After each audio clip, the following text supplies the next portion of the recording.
त्या ठिकाणी झाला होता हे सुद्धा सिद्ध होतंय आणि मुख्य पायलट काहीच बोलत नव्हता हे तुम्ही ट्रान्सक्रिप्टमध्ये तिथं बघितलं असेल पुढं.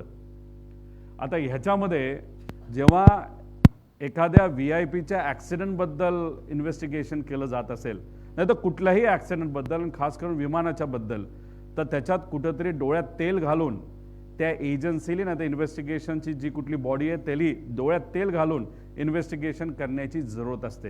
कारण मीडियाचं लक्ष आहे, लोकांचं लक्ष आहे, मोठ्या नेत्यांचं लक्ष आहे. आम्ही प्रेझेंटेशनच्या मदतीने अनेक चुका लोकांसमोर त्या DGCA बद्दल आणि VSR कंपनीबद्दल आणलेल्या आहेत. आमची अपेक्षा होती की हा रिपोर्ट बनवत असताना घाई गडबडीने न करता, कारण अख्खा महिना या रिपोर्टसाठी घेतला, त्यात चुका होऊ नये अशी आमची अपेक्षा होती. पण सुरुवातीला जर आपण बघितलं तर बारामतीला जिल्हा करून टाकला ह्यांनी. आता ह्याच्यामध्ये तुम्ही म्हणाल टायपिंग एररला काय फरक जातो. एक तर इन्व्हेस्टिगेशन करत असताना त्याच्यामध्ये कुठेही काही चुकलं नाही पाहिजे ही भूमिका नाही तर ही जबाबदारी त्या लोकांची त्या अधिकाऱ्यांची आहे. पण इथं जिल्हाच चुकवला आहे आणि त्याच्यानंतर बारामती म्युन्सिपल महानगरपालिका अशी त्यांनी तिथं दाखवले जी नाही आहे. म्हणजे या टायपोग्राफिकल एरर हे जे झाले त्याच्यावरनं AIB किती सिरियस आहे या रिपोर्टबद्दल हे आपल्याला त्या ठिकाणी कळतं. आता ह्याच्यामध्ये तुम्ही जर बघितलं तर aircraft was observe to have bank towards the right, म्हणजे राईट साईडला बँक झालं होतं. म्हणजे जे पंखा असतो लेफ्ट साईडचा पंखा जर खाली असेल तर त्याला आपण लेफ्ट बँक बनतो. त्यामुळे हा व्हिडिओ बघितल्यानंतर सिद्ध होतं राईट बँक नव्हतं झालं, लेफ्ट बँक झालं होतं आणि ते लेफ्ट साईडला धावपट्टीचा पडलं होतं. तर आपल्या सगळ्यांना त्या ठिकाणी माहिती आहे. त्यामुळे या रिपोर्टमध्येच बेसिक जी गोष्ट आहे गोळी कुठं लागली हे जर आपण विचारायला गेलं तर डोक्याला लागली का पोटात लागली, खरं कुठं लागली, जर डोक्यात असेल तर इथं सांगण्यात आले की छातीत लागली. मग इथं बेसिकच जे ऑब्झर्वेशन आहे ते या रिपोर्टरचं नाही तर सॉरी त्या AIB या संस्थेचं चुकलंय या रिपोर्टमध्ये असं आमच्या सगळ्यांचं मत आहे. पुढं त्याच्यानंतर इथं रिपोर्टमध्ये तुम्ही बघितलं असेल चर्चा एका झाडाची आहे. रिपोर्टमध्ये झाडे सांगितलेत म्हणजे ट्रीज सांगितलेत. आता ह्याच्यामध्ये अशी कुठली झाडं होती तिथे की ज्याच्यावर हे विमान ज्या झाडांना धडकून, झाडांना एक झाड नाही अनेक झाडांना धडकून हे खाली त्या ठिकाणी पडलं. तर याच्यामध्ये आम्ही थोडंसं बघितलं या बाजूला जिथं हे विमान इथं पडलं होतं तर इथं कुठंच तिथं झाड दिसत नाही, हे झुडूप आहे. पण या झुडपाला काही विमान तिथं टच सुद्धा झालं नव्हतं. त्यानंतर हे तुम्हाला दिसलं. पुढे घ्या. आता हे माऊली रायते म्हणून लोकल चांगले तिथले पत्रकार आहेत, त्यांनी अख्खा रिपोर्ट आहे मोठा आहे 28 जानेवारी तुमचा घेणार नाही. पण याच्यामध्ये आपण जर बघितलं तर हा व्हिडिओ आम्ही काढलाय. तिथे हे झुडपं सोडली पण ही झुडपाची हाईट आणि विमान पडल्याची हाईट ही मॅच त्या ठिकाणी कुठंच होत नाही. त्यामुळे रिपोर्टमध्ये झाडांना धडकलं इथंच या AIBचं चूक त्या ठिकाणी झालेलं आहे. मग रिपोर्ट द्यायचा म्हणून रिपोर्ट दिला का कुठंतरी झाडांवर जबाबदारी ढकलून द्यायची असा कुठंतरी केवळवाना प्रयत्न AIB कडनं झाला असं आपल्याला म्हणावं लागेल. पुढे आता दुसरं तिथं असणाऱ्या काही लोकांशी बोलल्यानंतर हे खरं खोटं आहे हे इन्व्हेस्टिगेशन क्रिमिनल इन्व्हेस्टिगेशन म्हणजे CIDला विचारावं लागेल नाही तर CIBला. काही लोकांचं असं मत आहे की विमानतळाची रेकी करण्यासाठी ऍक्सिडेंटच्या आधी काही तिथं लोक आली होती असं लोकांचं मत आहे. ह्याचं क्रिमिनल इन्व्हेस्टिगेशन करायची जरूरत आहे. हे त्या CID आणि CBIने करावं, याच्यात थोडंसं लक्ष घालावं असं आमचं मत आहे. आता ह्याच्यामध्ये 2023ला जो मुंबईला ऍक्सिडेंट झाला होता लेअर जेटचा ते सुद्धा VSR कंपनीचं, त्याच्यामध्ये इन्व्हेस्टिगेशन टीममध्ये श्री के रामचंद्रन असिस्टंट डायरेक्टर हे लिहिलं होतं आणि मग त्यानंतर इन्व्हेस्टिगेटर कोण आहे तर हे लिहिलं. हे झालं 23चं. मग आता कालचा जो अजितदादांचा रिपोर्ट आलाय त्याच्यामध्ये कुठल्या इन्व्हेस्टिगेटरचं नाव लिहिलंय का तर नाव लिहिलेलं नाही. कदाचित इन्व्हेस्टिगेटरच घाबरले असतील. याच्यात मॅन्युप्युलेशन, कागदपत्राची हेराफेरी आणि याच्यामध्ये इतक्या गोष्टी होणार आहे तर नावच देऊ नका म्हणजे उद्या जाऊन कुणी त्या लोकांवर आक्षेप घेणार नाही अशी कदाचित त्या ठिकाणी भूमिका असावी. त्यामुळे आता याच्यामध्ये आपण जर बघितलं तर ह्या 23च्या इन्व्हेस्टिगेटर रिपोर्टमध्ये AIBचा जो आहे जो 23च्या ऍक्सिडेंटचा आहे अजितदादांच्या बाबतीत अशा पद्धतीने इन्व्हेस्टिगेशन टीमचं नाव हे कुठूनही त्या ठिकाणी आलेलं राहिलं नाही. आणि आम्हाला जे कळालं 23ला जो ऍक्सिडेंट झाला होता VK सेंकली स्वतःच्या प्रायव्हेटच्या ट्रकमध्ये सगळं जे 23चं जे विमान आहे जे मुंबईत पडलं होतं ब्लॅक बॉक्स पासून सगळं हे स्वतः हाताळून दिल्लीला नेलं होतं असं आम्हाला तिथे कळालेलं आहे. त्यामुळे अजितदादांच्या बाबतीत इन्व्हेस्टिगेशन टीम का नाही असा एक खूप मोठा प्रश्न आम्हा सगळ्यांना आहे. आणि हा भेदभाव दादांच्या बाबतीतच का तिथं केला जातो ही शंका नाहीतर ही भावना आमच्या सगळ्यांची आहे. आता पूर्वी लेजर 45 द्यायचे पण रिपोर्टमध्ये 45 XR हे त्या ठिकाणी आलेलं आहे. म्हणजे पूर्वी ते चुकत होते आणि आम्ही जे सांगत होतो ते बरोबर होतं, आता कुठेतरी सिद्ध होतं. पुढे आता याच्यामध्ये तुम्ही म्हणाल AIB म्हणजे खूप मस्त बॉडी आहे, चांगली बॉडी आहे, इन्व्हेस्टिगेशन तिथं चालू आहे. पण या इन्व्हेस्टिगेशनचं सोल ऑब्जेक्टिव्ह म्हणजे ध्येय काय असतं की उद्या कुठला अशा प्रकारचा ऍक्सिडेंट होऊ नये एवढंच त्याच्यामध्ये त्या ठिकाणी ध्येय असतं. त्याच्यामध्ये sole objective the investigation of the accident shall be in prevention of accident and incidents and not to apportion blame or liability. आम्ही इथं काय म्हणतोय क्रिमिनल लायबिलिटी कोणाची, कुणी घडवलं, कसं झालं, ही आमच्या सगळ्यांची मागणी आहे. पण हे जे AIBचा जो हा फॉरवर्डच तुम्ही वाचला तर ह्याच्यामध्ये तुम्हाला कळेल ह्यात फक्त उद्या काय ऍक्सिडेंट होऊ नये एवढी भूमिका त्याच्यामध्ये AIB तिथं घेईल. म्हणजे एक्स्ट्रा कॅन ठेवले होते का नव्हते ठेवले याच्यामध्ये त्यांना काय तशी इंटरेस्ट नाही असं कुठेतरी तिथं जाणवतं. आणि तीच गोष्ट आम्ही CIDला सांगितली. CIDचं जर तुम्ही प्रेस कॉन्फरन्स बघितली असेल योग्य दिशेने तपास चाललाय, कुठलाही प्रश्न विचारला योग्य दिशेने तपास चालू आहे. अधिकाऱ्यांबद्दल मला काही बोलायचं नाही पण ती स्टेप योग्य दिशेने. अरे पण योग्य दिशेने काय, तर हा प्रश्न आम्ही केल्यानंतर ते म्हणाले AIBचा रिपोर्ट आल्यानंतर मग आम्ही इन्व्हेस्टिगेशन खोलात जाऊन त्याच्यामध्ये करणार आहोत. पण AIBची जर रिपोर्ट बघितला तर अशा पद्धतीने त्या ठिकाणी या गोष्टीने तर त्याचा इंटेंट नाहीतर ऑब्जेक्टिव्ह असतो. पुढे आता ह्याच्यामध्ये आम्ही म्हणत होतो विजिबिलिटी कमी आहे, हे काय मोघम नव्हतो. तुम्ही मुंबईची विजिबिलिटी बघितली तरी ती 2500च्या आसपास आहे रिपोर्टमध्ये दिले आणि पुण्याची जर बघितली तर 2000च्या आसपास आहे टायमिंग प्रमाणे. आणि हाच मुद्दा आम्ही त्या ठिकाणी घेतला होता. आणि ह्याच्यात जर आपण बघितलं तर इथं विजिबिलिटी मनोज पवार जो ॲरोचा, आता ॲरोवर आम्ही FIR करा का सांगतोय कारण का ॲरोमध्ये असणारा जो कोणी हा मनोज पवार आहे जो कोणी तो म्हणतो captain checking visibility at Baramati 7:03 all okay sir, म्हणजे everything is okay, visibility is fine.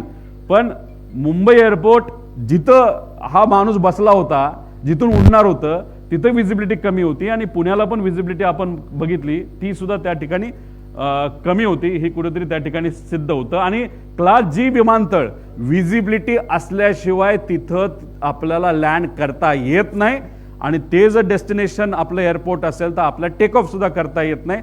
हा DGCAचा स्वतःचा रूल आहे. आता ह्याच्यामध्ये एक जे माळी परिवार आहे त्यांना एक आलेला फोन तो आहे VSRचा जो वकील आहे त्यांनी त्यांना फोन केला, त्यातला छोटासा पार्ट फक्त त्या ठिकाणी आम्ही देत आहोत, वाजवा.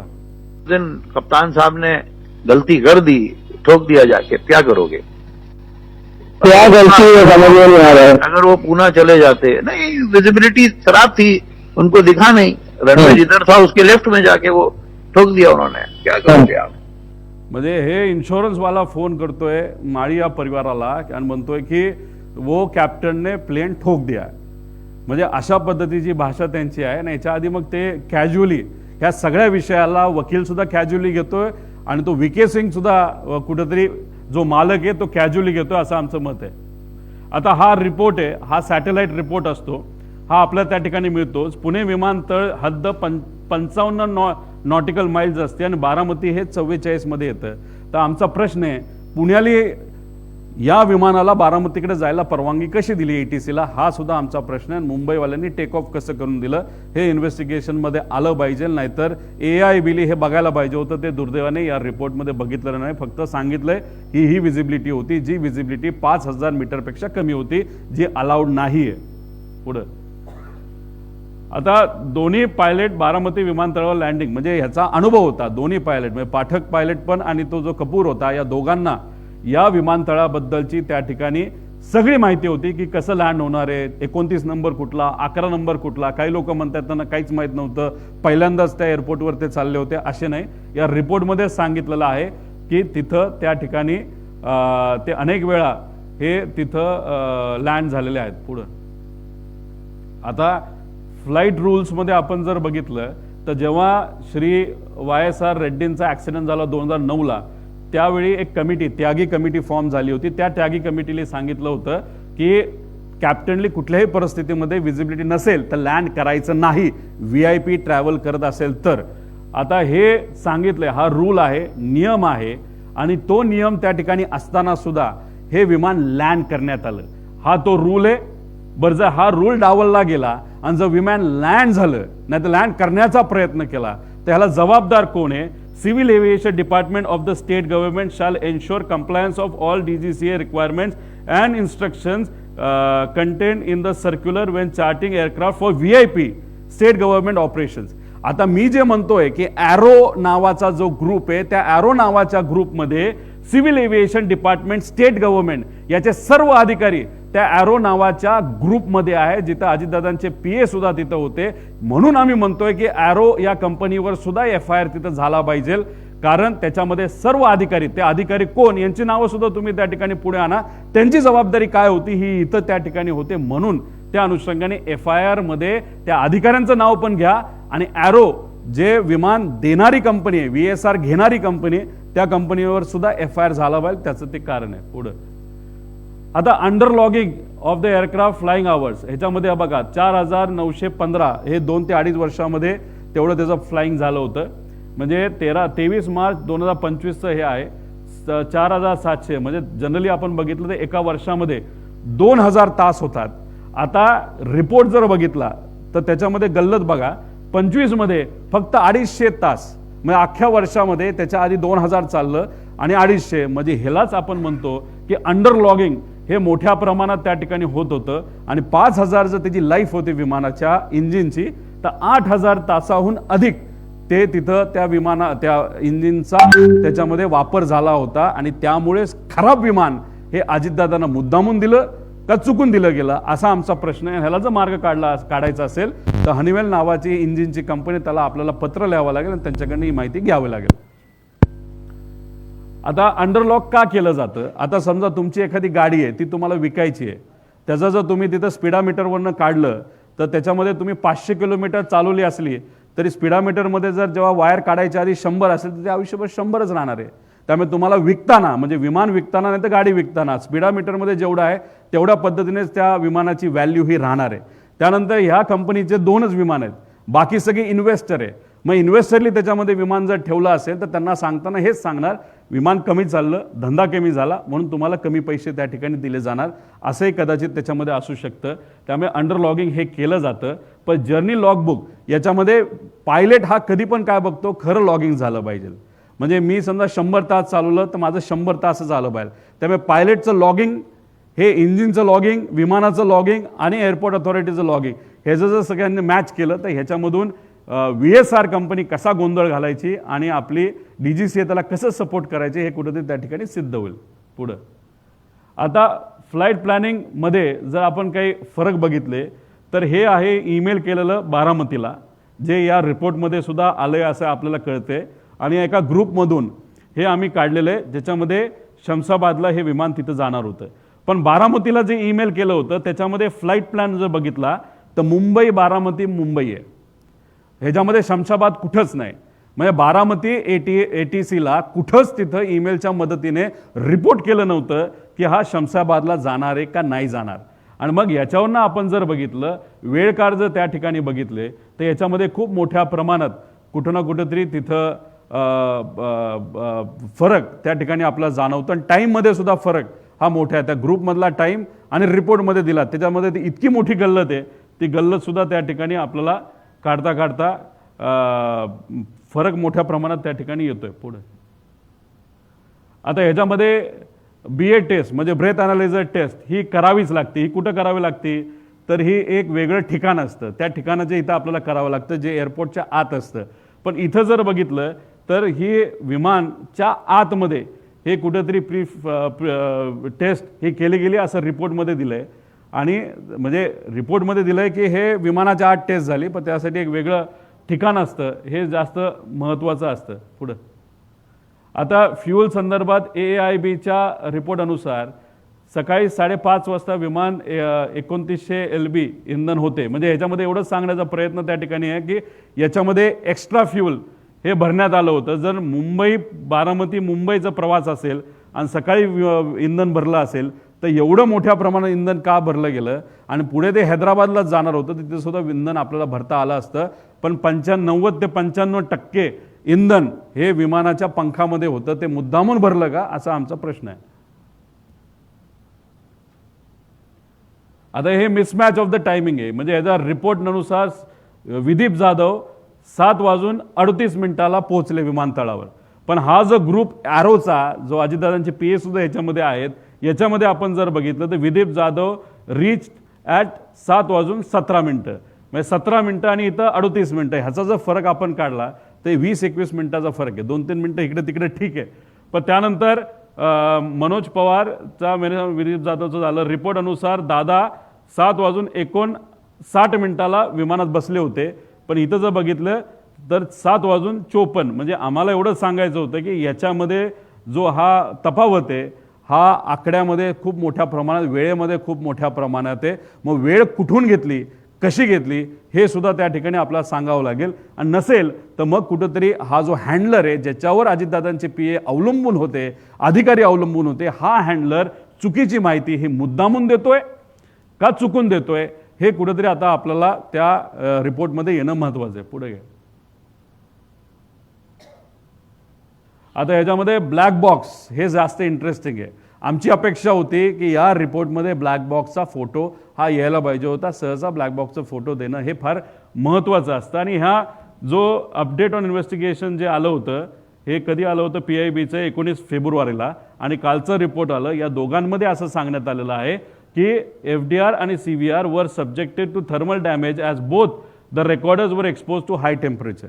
आता हे दोन्ही रिपोर्टमध्ये आलेलं आहे. पुढे घ्या. आता हा आहे अहमदाबादच्या क्रॅशचा ब्लॅक बॉक्स. हे फोटो जर तुम्ही बघितले, हा स्फोट किती मोठा झाला होता हे तुम्हाला सगळ्यांना त्याच्यामध्ये माहिती आहे. अक्षरशः एकच जण त्याच्यामध्ये वाचला, तो सुद्धा साईडला पडला म्हणून. आता ह्याच्यामध्ये हे ब्लॅक बॉक्सची परिस्थिती आहे. आणि ह्याच्यातून डेटा निघाला तर 100% डेटा निघालेला आहे. फक्त तो DGCL पूर्णपणे त्या पालकांना नाही तर नातेवाईकांना दिलेला नाही, नाही तर तो अजून बाहेर आणला नाही. त्याला पण फार मोठी कॉन्ट्रोवर्सी आहे असं आमचं मत आहे, पण ते नंतर विषय घेऊ. तर हा ब्लॅक बॉक्स आहे एअरबसचा ड्रीमलायनर. पुढं आता हा आहे लेअरजेट 55. म्हणजे हे पुढचं मॉडेल आहे. कुठं पडलं होतं तर US फिलाडेल्फियामध्ये पडलं होतं. ह्याचा व्हिडिओ आहे.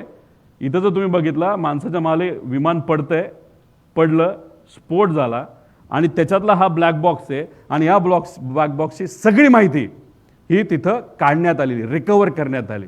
पुढं आता ह्याच्यामध्ये तेजस प्लेन क्रॅश ही दुर्दैवी घटना दुबईला झाली होती. आपलं एअरफोर्सचं विमान हे पडलं होतं. फार मोठा घात झाला होता. आपला जो पायलट होता शहीद झाले. आता ह्याच्यामध्ये जर बघितलं तर ह्युमन कॉज वगैरे दिलं आहे, पण हा सगळा डेटा दुबईला प्रोटेक्टेड आहेत, काही अडचण नाही असं सांगण्यात आलेलं आहे. एवढा मोठा, आणि ते सुद्धा सुपर जेटचा क्रॅश होऊन सुद्धा. पुढं आता हे मी सगळं तुम्हाला माहिती सांगितलेलं, यात काय मी खोलात जाणार नाही. किती टेम्परेचर, कसं काय, हे सगळं मेल्टिंग पॉईंट वगैरे तुम्हाला सांगितलं. पुढे आता ह्याच्यामध्ये तुम्हाला मगाशी एक सांगितलं होतं, 2023ला एक असिस्टंट जे डिरेक्टर होते, त्यांचं नाव होतं रामचंद्र. तर ह्यांनीच अजितदादांच्या ब्लॅक बॉक्सच्या वरती सही केली आणि तिथं असं पोलीस स्टेशन ब्लॅक बॉक्स सुरक्षित असल्याची नोंद ही बारामतीला तिथं झाली. आणि सही कोणाची असेल तर हे रामचंद्रनची सही आहे. याच्यात त्यावेळेस 2023ला ते असिस्टंट डायरेक्टर होते. तो तपास पुढं कुठंच गेला नाही. पण आता हे असिस्टंट डायरेक्टरचे हे आता डेप्युटी डायरेक्टर झालेले आहेत रामचंद्रन.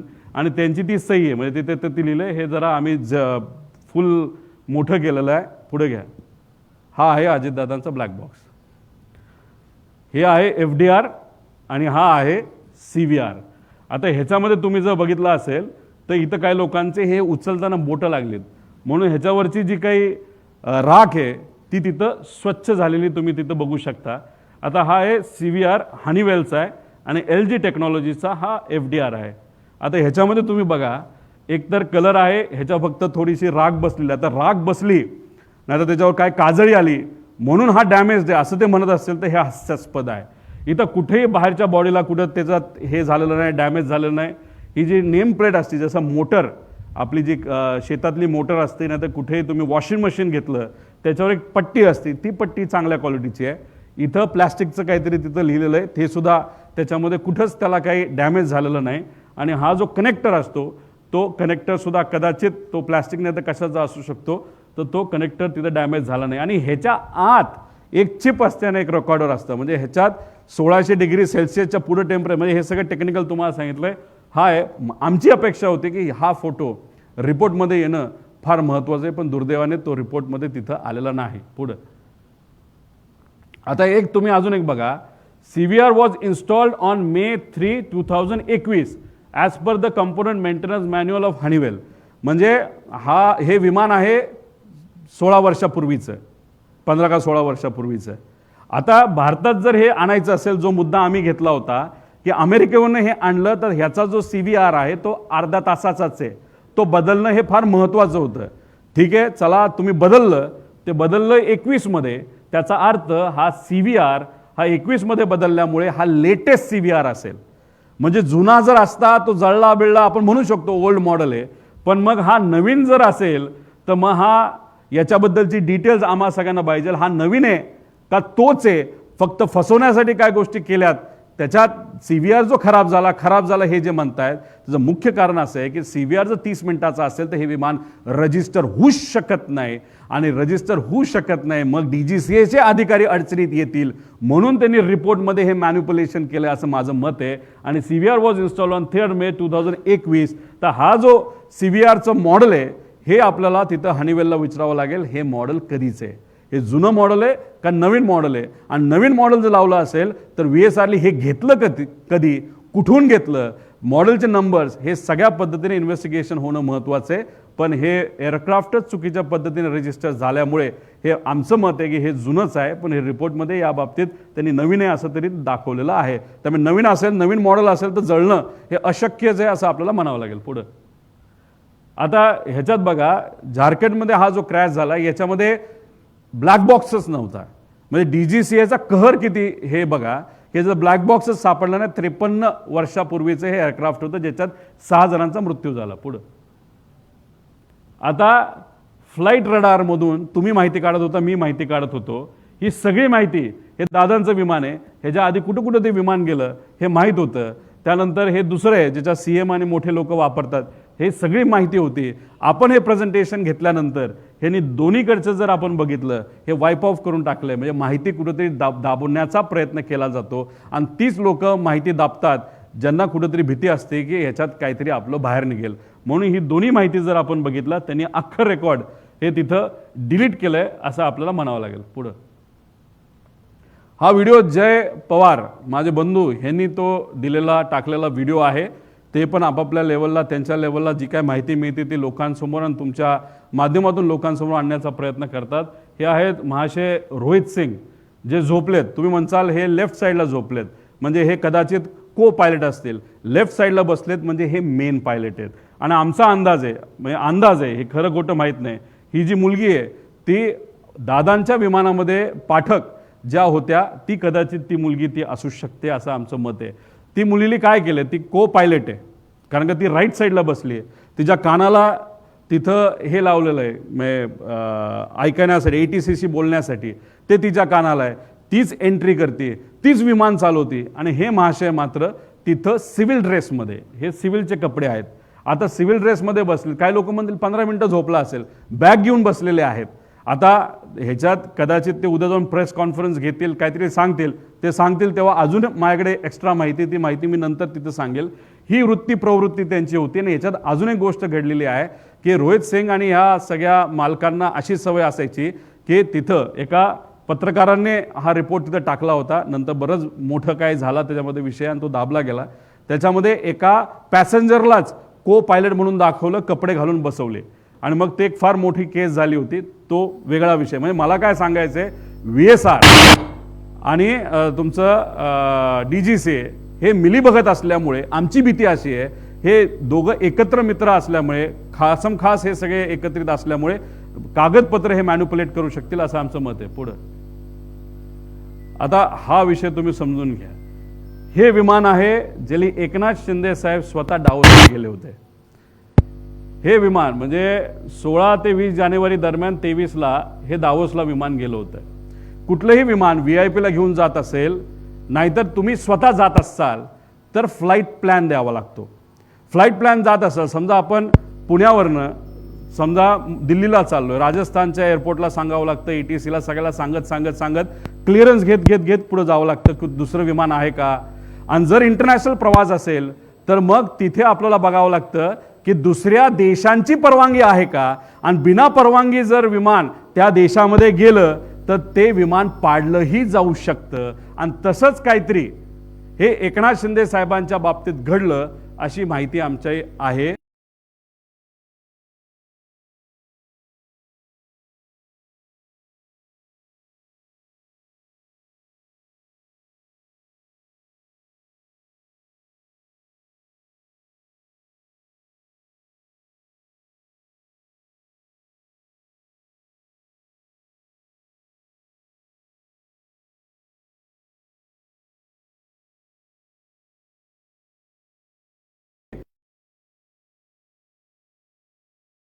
आलेलं कदाचित दुसरे फायटर जेट सुद्धा तिथं आले होते आणि त्यांनी सांगितलं होतं तुम्ही जर आत्ताच्या आत्ता नाही वळला तर तुमचं विमान आम्ही पाडू.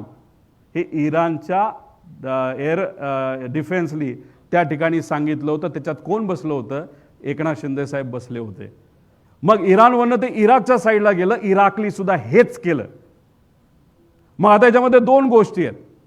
मग अजितदादांच्या बाबतीत जे घडलं ते भारतात घडलं, महाराष्ट्रात घडलं, ते बारामतीत घडलं.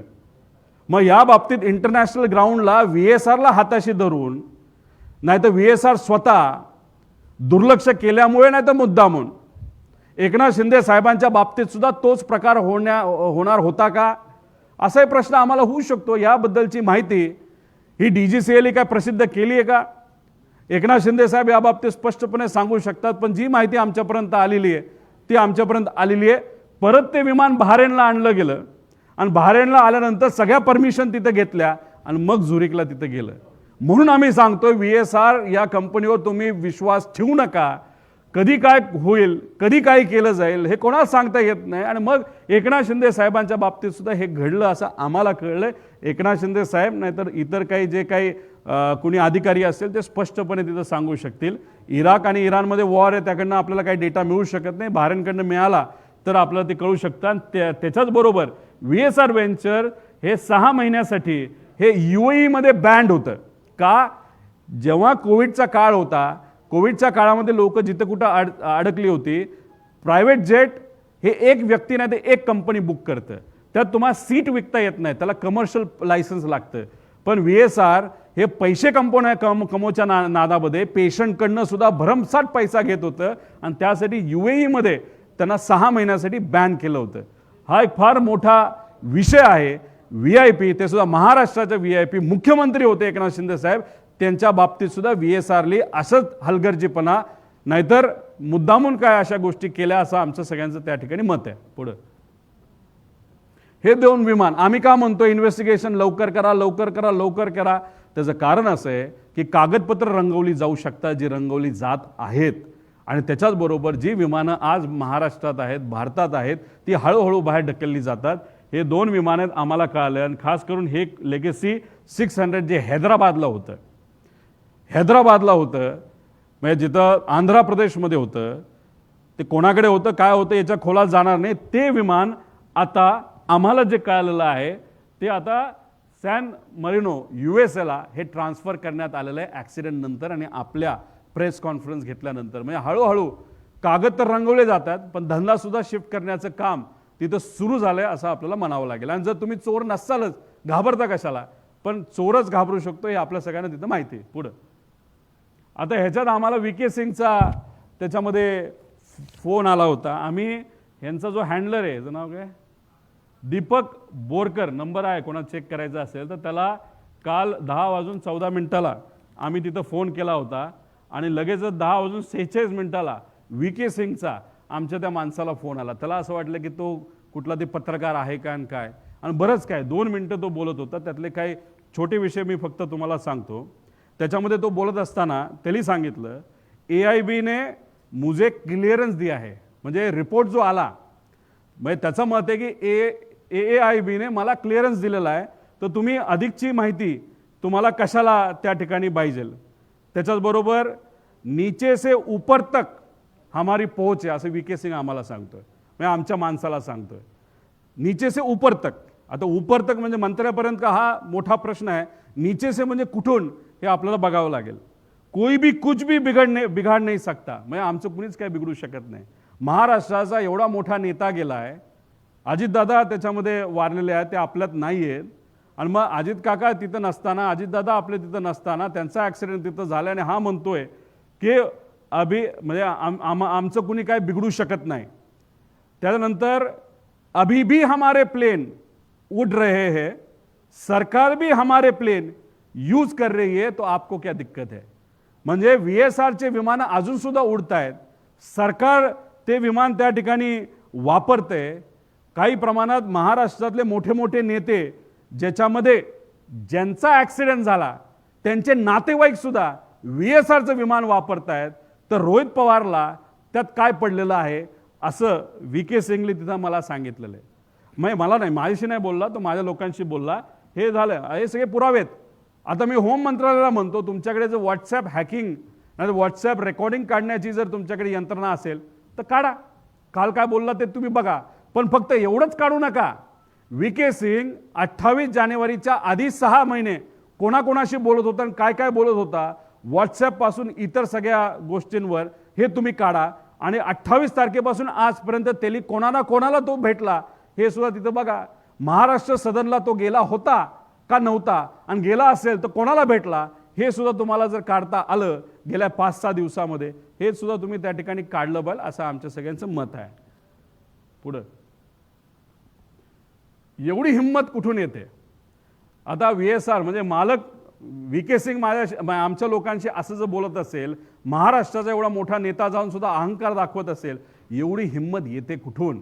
VSR मध्ये कोणाची इन्व्हेस्ट आहे, कोणाचा पैसा काही घेणं देणं नाही, आम्हाला काही फरक पडत नाही. ते काय आमची कॉम्पिटिशन नाही ना, मी त्या धंद्यामध्ये आहे. ते डुबलं तरी चालेल, चाललं तरी चालेल. विषय एवढाच आहे की दादांचा अपघात ज्या विमानात झाला ते VSRच्या मालकीचं होतं, आणि मग आम्ही FIR करा एवढं सांगतोय तरी FIR आमचा घेतला जात नाही.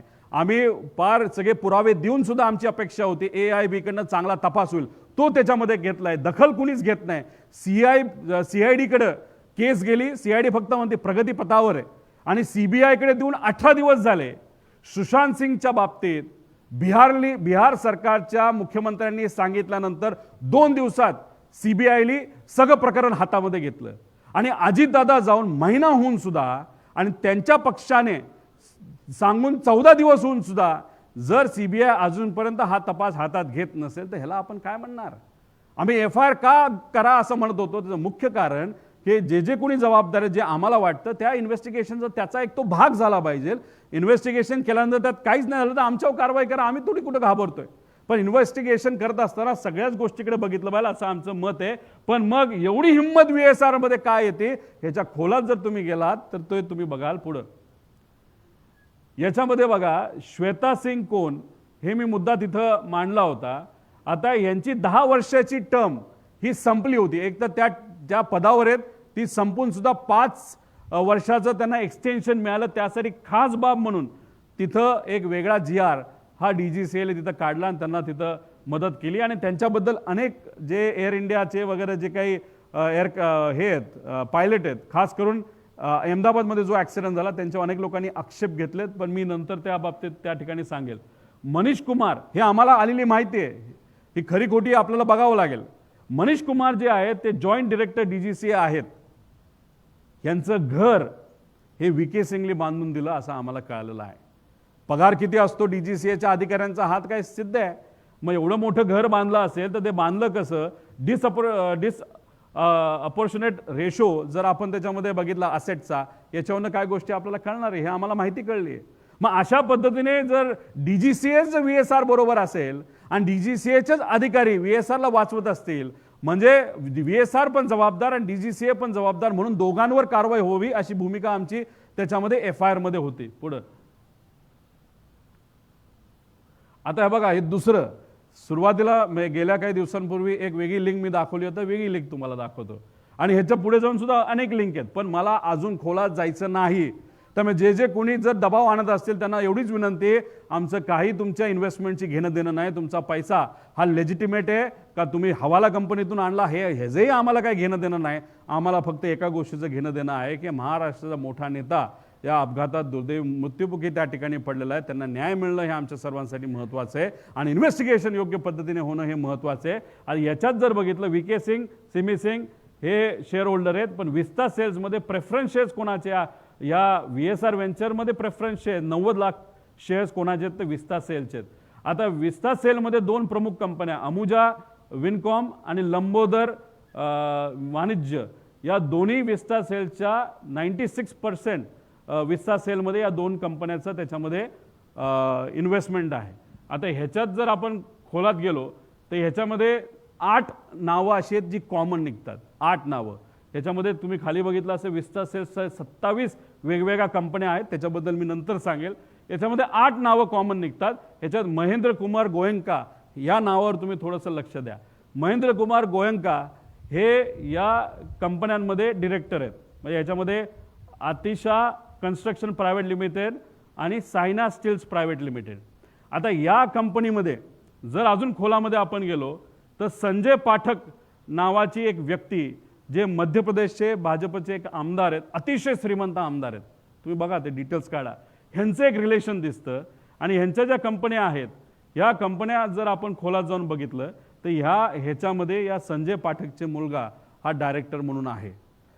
आता ह्याच्यात तुम्ही पुढे घ्या. आता ह्याच्यामध्ये हे आहेत संजय पाठक, ह्यांच्याबद्दलच्या बातम्या तुम्ही ऐका. ह्याच्यामध्ये 242 कोटीचं विमान त्यांनी घेतलं. आता ते कोणाच्या नावावर बघावं लागेल, VSR का कोणाचा ती माहिती आम्हाला माहीत नाही. आता ती इन्व्हेस्टिगेशनली बघा. म्हणजे एवढी मोठी माणसं जर VSRच्या पाठीमागे असतील, DGCA या लोकांना पण वाचवण्याचा प्रयत्न करत असावं आणि VSRला पण वाचवायचं, म्हणजे दादांचं इन्व्हेस्टिगेशन राहिलं बाजूला तर DGCAचं काम काय, नाही तर मंत्रालयाचं काम काय, तर या लोकांना वाचवा असं कुठेतरी सांगण्याचा प्रयत्न त्या ठिकाणी केला जातोय असं आमचं ठाम मत आहे आणि हे कुठेतरी त्या ठिकाणी सिद्ध होतं. आता ह्याच्यात दुर्दैव बघा, एका जजनी काय सांगितलं, जज refuses to hear mining scam petition of BJP MLA जो आहे तो आहे हा, म्हणजे कोण काय नाव याचं, संजय पाठक. आता जजच म्हणतो बाबा आम्हाला काय हे ऐकायचं ना का हा पैसे देतोय आम्हाला, तर जजलाच मॅनेज करण्याचा प्रयत्न जर संजय पाठक करत असेल तर DGCAच्या अधिकाऱ्याला मॅनेज करायला किती वेळ लागतो. ठाम आमचं मत आहे. त्यासाठी इन्व्हेस्टिगेशन योग्य पद्धतीने होणं महत्त्वाचं आहे. कोण हा संजय पाठक, कोणाचे काय इन्व्हेस्टमेंट हे आपल्या सगळ्यांना त्या ठिकाणी बघावं लागेल. पुढं आधी ते कुठल्या ते स्कॅममध्ये पण इन्व्हॉल्ड आहेत. आता हा आहे दुसरा महेंद्र कुमार गोयंका. दुसरं महेंद्र कुमार गोयंका शिव मिनरल्स नावाची आहे, त्याच्यामध्ये तो एक डिरेक्टर आहे चिरेला श्रीमान नारायण नावाचा. आता चिरेला श्रीमान नारायण डिरेक्टर हा स्टॅम्पेड कॅपिटलमध्ये सुद्धा आहे. स्टॅम्पेड कॅपिटलचं नाव आता बदलण्यात आले GACM टेक्नॉलॉजीज. GACM टेक्नॉलॉजीमध्ये दुसरा डायरेक्टर कोण होता, आता तो मंत्री असल्यामुळे नाही, तो आहे TG भारत. TG भारत कोण आहे तर TDPचा आंध्राचा हा इंडस्ट्री मिनिस्टर आहे. मग TDPचं हे दुसरं रिलेशन निघालंय. VSRचं कुठं ना कुठं तरी या लोकांची लिंक असल्यामुळे DGCAच्या माध्यमातून इन्व्हेस्टिगेशन हे पारदर्शक होत नाही आणि दादांना न्याय देण्यासाठी म्हणून मुद्दामून या ठिकाणी उशीर होतोय आणि उशीर होत असताना जेव्हा न्याय दिला जाईल तो योग्य पद्धतीने दिला जाणार नाही असं आमच्या सगळ्यांचं तिथं मत आहे. आणि हे सगळे पुरावे सकट आम्ही दिलेलं आहे. हे ते कंपन्या आहेत, त्याच्यात कोण कोण डायरेक्टर होतं, मंत्री असल्यामुळे डायरेक्टर राहता येत नाही, ते आता बदललेले आहेत असं आम्हाला कळतं, पण रिलेशन तर आहेच ना. पुढं आता हे सूर्यवंशी आहेत नाशिकचे फार मोठे इंडस्ट्रियलिस्ट आहेत. महाराष्ट्रात सुद्धा त्यांचा व्यवसाय, मध्य प्रदेशमध्ये फार मोठ्या भाजपच्या नेत्यांबरोबर त्यांचं आर्थिक संबंध आहे असं त्या ठिकाणी बोललं जातं. या व्यक्तीली जरूरत नसताना सुद्धा या रिकॅपिटलला सांगून VSRला गॅरंटी दिली. VSRला लोन मिळत नव्हतं, पण सूर्यवंशीली दिलीप बिल्डकॉन नावाच्या कंपनीली गॅरंटी दिल्यामुळे VSRला पहिलं लोन मिळालं. पुढे जावा. दिलीप बिल्डकॉन कोण आहे, नाशिकचा आहे. त्याला काय काय मिळालंय काम, समृद्धी महामार्गाला त्याला 1700 कोटीचं काम मिळालं. राष्ट्रीय महामार्गाला जर 911 कोटीचं काम मिळालंय. रोड अपग्रेडेशन हे आहे 580 कोटी. हे फक्त महाराष्ट्र आहे. नाशिकचा हा, नाशिकच्या कुठल्याही नेत्याला विचारा की तुम्हाला कळेल की दिलीप बिल्डकॉन कोणतं, हे लोक तिथं सांगतील. आणि मग हे फक्त महाराष्ट्राचं आहे, मध्य प्रदेशमध्ये याच्यापेक्षा कितीतरी पटीले जास्त याचं का. मग दिलीप बिल्डकॉननी कोणाच्या सांगण्यावरनं VSRला गॅरंटी दिली. इथं घरचे माणसं आपल्याला गॅरंटी देत नाही आणि इथं गॅरंटी देणारे मोठे बिझनेसमन जे VSRला ओळखत सुद्धा नाही अशा लोकांना जर हे गॅरंटी देत असतील तर कोणाच्या सांगण्यावरनं दिली. मग तो सांगणारा कोण एवढा मोठा माणूस, आणि तो एवढा मोठा माणूस जर या VSRच्या पाठीमागे असेल तर कसं न्याय मिळणार पुढं. वेल्सपनबद्दल मी तुम्हाला सांगितलेलं आहे. वेल्सपनचं सुद्धा पॉलिटिकल पर्सन गुजरातचे, त्यांची रिलेशन आहे, ह्याच्यात काय खोलात जाणार नाही. यांनी कसं रिस्ट्रक्चर केलं, स्ट्रक्चर केलं, NBFC नसताना कसे पैसे दिलेत हे सिद्ध होतं. 100 कोटीपेक्षा जास्त पैसा दिला आहे पुढं. आता हे मी तुम्हाला सांगितलं NBFC जे आंध्राची आहे ह्याचंही रिलेशन तुम्हाला माहिती आहे. TDP बरोबर कसं रिलेशन आहे हे मी आधीच सांगितल्यामुळे मी ह्याच्या खोलात तिथं जात नाही. आता हे अग्रीमेंट आहे. आता पण ह्याच्यामध्ये अजून एक गोष्ट तुम्ही पुढे जाऊन बघाल की जे एव्हिएशन मंत्री आहेत ते का ॲक्शन घेत नसतील, नाही तर घेऊ शकत नसतील, ह्याचं एक कारण सांगितलं जे हे आहे. दुसरं कारण मी सांगितलं जे आहे आंध्राचे इंडस्ट्री मिनिस्टर. आता तिसरं कारण काही प्रमाणात तुम्हाला सांगतो, यात इन्व्हेस्टिगेशन करण्याची जरूरत आहे, ते आहे पुढं. हां, आता हे बघा, याच्यामध्ये कौर वैश्य बँक ही एक मेन बँक आहे जी TDPच्या प्रमुख नेत्यांच्या प्रायव्हेट कंपनीला फंडिंग करते. ज्याच्यामध्ये जी NBFC आहे त्यालासुद्धा या बँकेचं फंडिंग आहे आणि त्यांची एक दुसरी कंपनी त्यालासुद्धा फंडिंग आहे. ठीक आहे, फंडिंग कुणी करू शकतं, बँकेचं काही अडचण नाही. मग हे जे जुबली हिल्समध्ये एक जागा आहे, जुबली हिल्समध्ये कोण राहतं हे तुम्हाला तिथं माहिती आहे. त्यात VSR कंपनी जी दिल्लीला रजिस्टर्ड आहे, VK सिंग दिल्लीचा माणूस हा जुबली हिल्समध्ये प्रॉपर्टी घेतो. तो किती रुपयाची प्रॉपर्टी घेतो, त्याची खरी किंमत आहे 30 कोटी, पण प्रॉपर्टी VSR घेते कितीला, 47 कोटी, म्हणजे 17 कोटी अधिक. एवढं अधिक मार्केटपेक्षा अधिकचे पैसे का दिले, तो पैसा कोणाला गेला, कसा गेला हे आपल्याला बघावं लागेल. आणि फिनिक्स ग्रुप हा कोणाचा, कसा, काय, तुमचे रिसर्च तुम्ही वापरा. याच्याकडनं ती प्रॉपर्टी ही VSRली घेतली. आणि योगायोग बघा, आता योगायोग बघा, एक ते NBFCली म्हणजे अजितदादांचा ॲक्सिडेंट इन्व्हेस्टिगेट करायला कुठली एजन्सी, AIB कोणाच्या अंतर्गत येते, DGCA कोणाच्या अंतर्गत येतं तर एव्हिएशन मंत्रालय. एव्हिएशन मंत्रालय कोणाच्या अंतर्गत येतं, TDPचे मंत्री जे भाजप बरोबर एकत्रित या देशाच्या सत्तेमध्ये तिथं आहेत. TDPचं आणि VK सिंग म्हणजे VSRचं कसं नातं आहे NBFCचं हे आम्ही तुम्हाला सगळ्यांना दाखवून दिलं. TDPचा एक इंडस्ट्रियल मंत्र्याचं पण अप्रत्यक्षपणे कसं नातं आहे हे काही प्रमाणात आम्ही तिथं दाखवून दिलं. आणि हे दाखवून देत असताना तिसरा योगायोग म्हणजे हा जमिनीचा योगायोग. आता चौथा योगायोग बघा की याच्यामध्ये लोन जे या कौर वैश्य बँकली VSRला जे लोन दिलं ते 39 कोटीचं दिलं. पुढे घे, 39 कोटीचं दिलं. पण इथं दे बघा 39 कोटीला.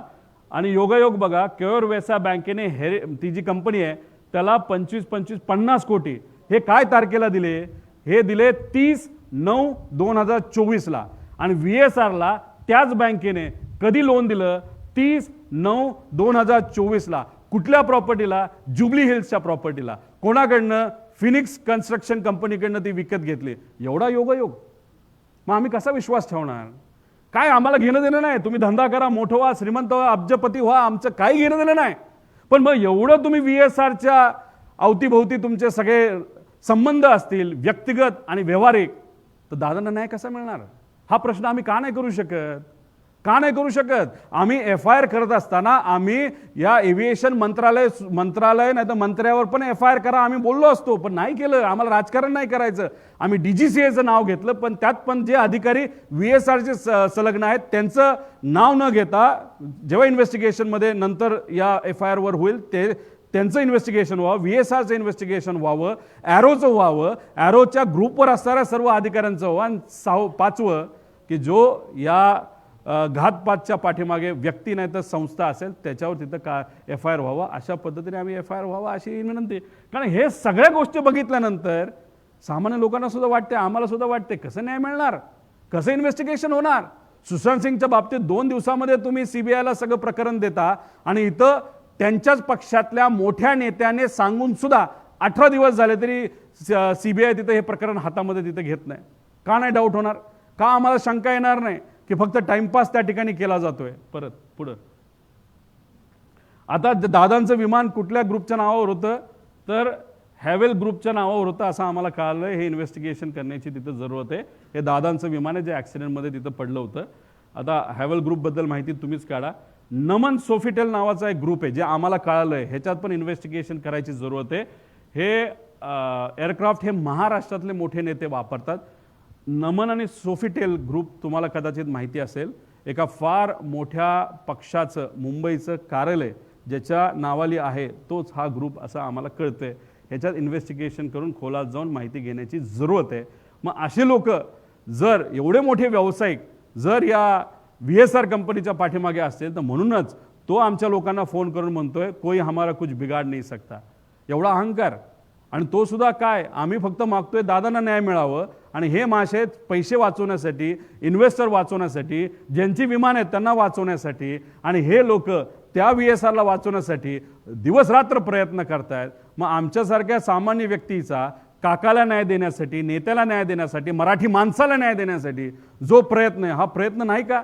ह्याला न्याय मिळणार नाही का? असे प्रश्न आम्हाला सुद्धा आता त्या ठिकाणी पडायला लागलेले आहेत. पुढं आता ह्या 27 कंपन्या ज्या काढलेल्या आहेत ह्या सगळ्या कोलकाताला रजिस्टर्ड कंपन्या आहेत. आणि ह्याच्यात किती कोटी रुपये फिरलेत? तर ह्याच्यामध्ये 868 कोटी रुपये ह्या सगळ्या कोलकाताच्या खोकला कंपन्या आहेत.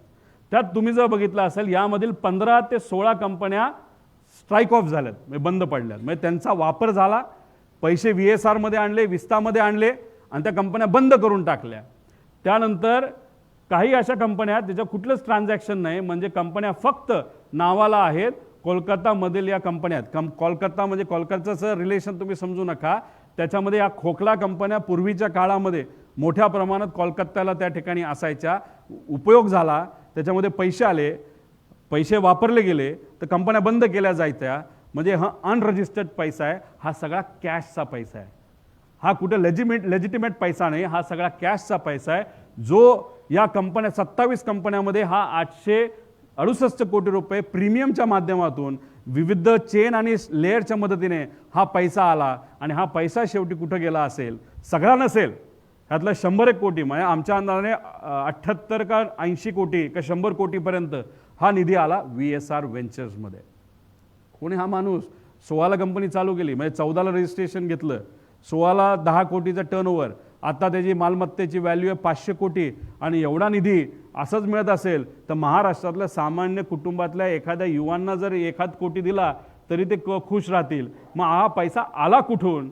मग हे सगळं नेटवर्क कोणाचं आहे हे खरंच आम्हाला माहिती पाहिजे. का धंदा करतोय म्हणून नाही, मग ह्याच्या पाठीमागे एवढा निधी असणारा कोणतरी मोठा माणूस असू शकतो, नाही तर अनेक माणसं असू शकतात ज्यांना त्याचा पैसा वाचवण्यासाठी VSRला वाचवणं हे फार महत्त्वाचं आहे. नाही तर VSR आमचं नाव सांगेल म्हणून कुठेतरी हे घाबरतात आणि म्हणून दादांना न्याय मिळत नाही. ही आमच्या सगळ्यांची भूमिका आहे. म्हणून हा मुद्दा इथं मांडणं फार महत्त्वाचं आहे. याच्यात अजून खोलात आम्ही जाऊ शकतो पण आम्हाला जायचं नाही, कारण आम्हाला काय पाहिजे तर इन्व्हेस्टिगेशन योग्य पद्धतीची त्या ठिकाणी व्हावी अशी आमच्या सगळ्यांची भूमिका आहे. ईडीला बघा आम्ही ही यादी दिली आहे. ईडी कदाचित उद्या जाऊन जर ह्याच्यात काहीच नाही झालं, जर कुठं निघत नसेल तर आम्ही ईडीला तक्रार करणार आहोत. आधी आमच्यावर कारवाई केली म्हणून आम्हाला जायला लागायचं, मग या विषयासाठी आम्हाला ईडीकडे जावं लागेल. मग ईडी त्या बाबतीत काय करते आपण बघूया पुढं. आता AIB रूल 2017 रूल 3 प्रमाणे ऑब्जेक्टिव्ह काय आहे तर sole objective of the investigation of the accident, ते मी मगाशी तुम्हाला वाचून दाखवलं एवढंच आहे. आता ह्याच्यामध्ये ही AIB एवढी जी चर्चा होती, अरे किती ताकद आहे AIBची आपण बघूया. आता attach office not independent body, एकतर हे इंडिपेंडंट बॉडी नाही आहे, हे DGCAचं अटॅच बॉडी आहे. Not establish by any act of parliament, पार्लमेंटचं काही घेणं नाही, कुठल्याही पार्लमेंटली ह्याला काय ॲक्ट करून नाही. DGCAचा हा निर्णय, ती इन्व्हेस्टिगेशन बॉडी त्यांनी तिथं सुरू केली. Not statutory body, statutory body नाही आहे. त्यानंतर नॉन ऑटोनॉमस बॉडी म्हणजे काय, ह्याच्यावर प्रभाव आपल्याला टाकता येतो. कोण प्रभाव टाकणार? DGCA टाकणार.